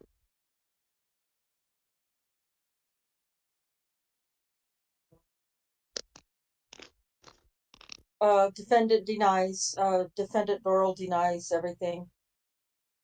The plaintiffs in Perks were young African American men and women who attended HCC during the fall 2019 semester and who were subjected to rampant racial harassment and discrimination committed or approved by HCC's highest-ranking officials. These officials made demeaning comments about the plaintiffs' wild hair and disciplined them for supposed infractions that were forgiven or ignored when committed by white students. The campus security contracted with the Highland Police Department has also maintained an official practice of discriminatory searches, surveillance, and harassment of Black student athletes on and off campus. Campus security officers had a practice of surveilling and interrogating Black student athletes in multiple settings on campus, including driving so slowly in their squad cars behind them while walking on and off campus. Which is commonly known as what? Yeah, racism. Racial profiling. Yep. Yeah. They don't seem to give a care. My thing is jumping and I don't know why. It's making me a little mad right now.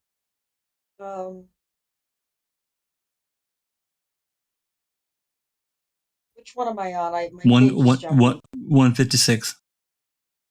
Oh, okay. Dorrel admits that the plaintiffs in Perks were young African American men and women who attended Highland during the fall of 2019 semester, and then he denies everything else. HCC also disproportionately removed or expelled African American student athletes for conduct such as insubordination and cursing, even though its own policies prescribe only lesser sanctions for such violations.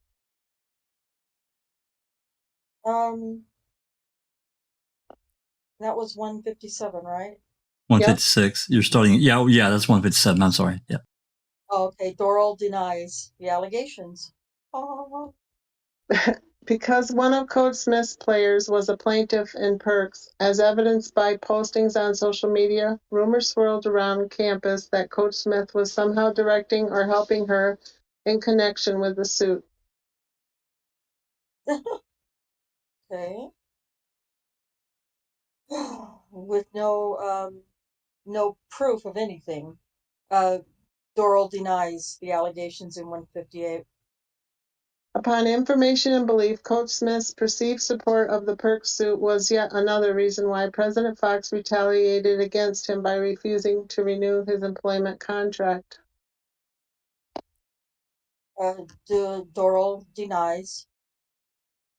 January 2021, the parties in Perks reached a settlement agreement in which HCC agreed to pay economic damages and to implement specific non-economic terms requested by the plaintiffs. The non-economic terms included A, requiring HCC to conduct mandatory Fourth Amendment and anti-discrimination treatment for its security and campus housing personnel. B, similar anti-discrimination training for administrative and executive staff.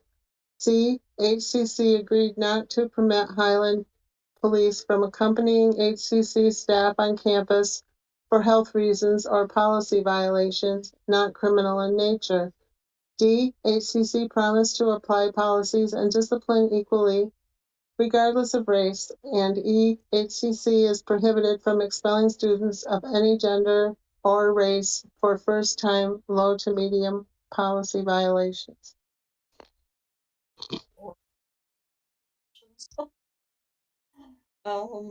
Defendant Dorrel was dismissed from the Perks lawsuit before any settlement was reached. Defendant Dorrel did not settle the claims against him and was not a party to any settlements reached in that case. Defendant Dorrel understands, however, that a settlement with Highland was reached in the Perks lawsuit in or around January 2021. Defendant Dorrel states that the settlement agreement itself is the best evidence of what the settlement terms were, and he denies everything else in paragraph 160.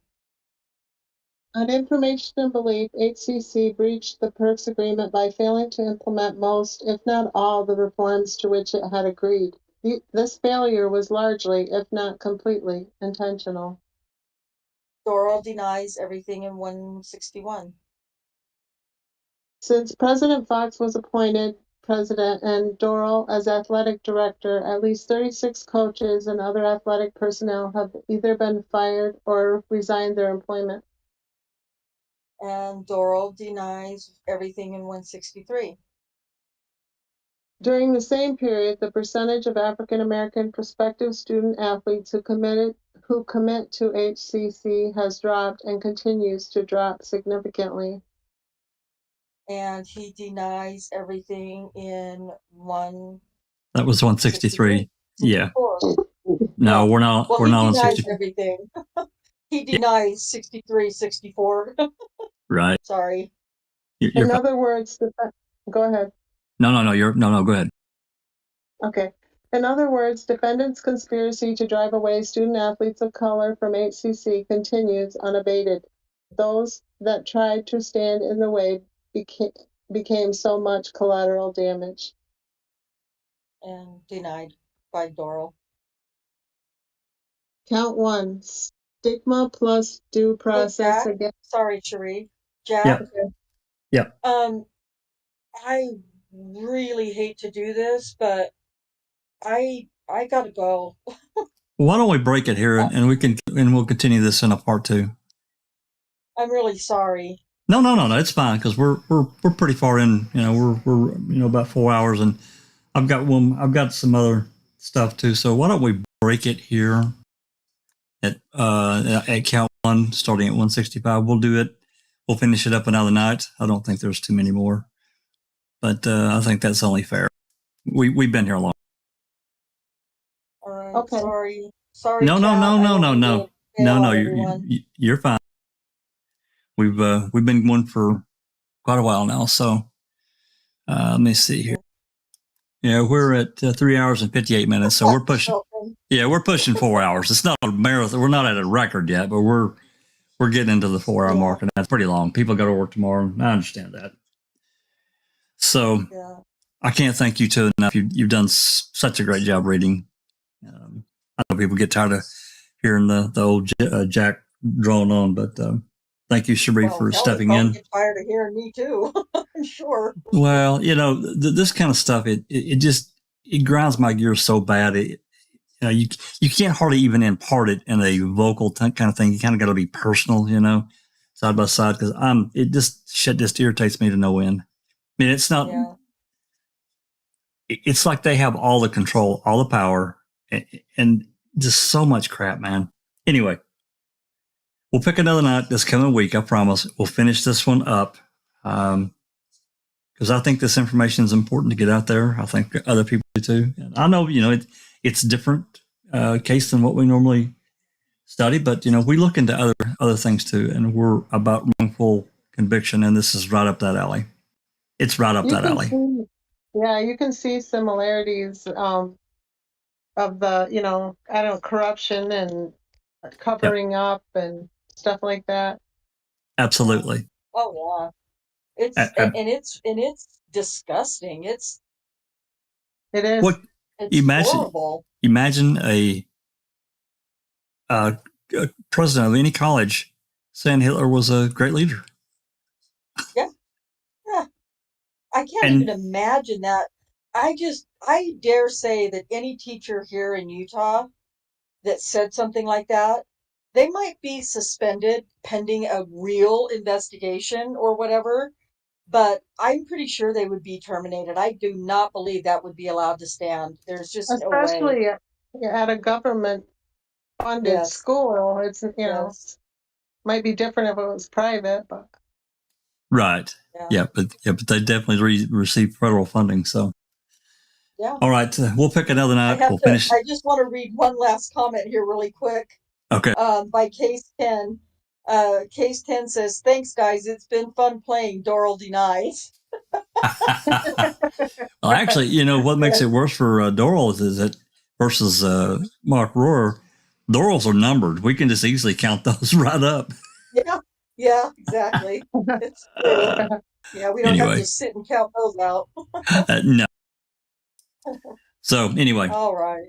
Much thanks to you two. Much thanks to everybody in the chat that stayed. I know this stuff is long, but again, we'll finish this up here. I can't say which night, but it'll be one night soon. We'll get it scheduled. I'll try to schedule around other people's podcasts. I don't like to schedule when they're doing their own, and we'll try to support the other channels.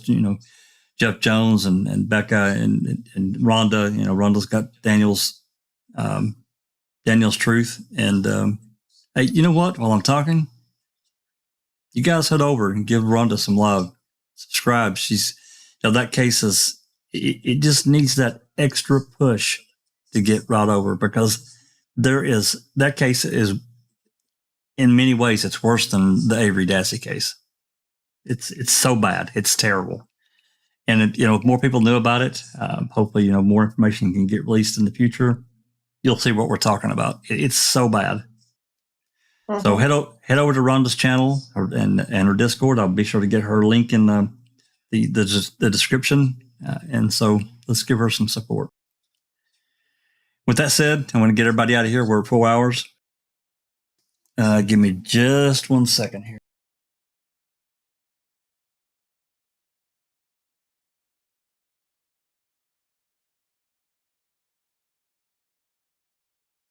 Okay. Yeah, I got to set my counter here. Sorry.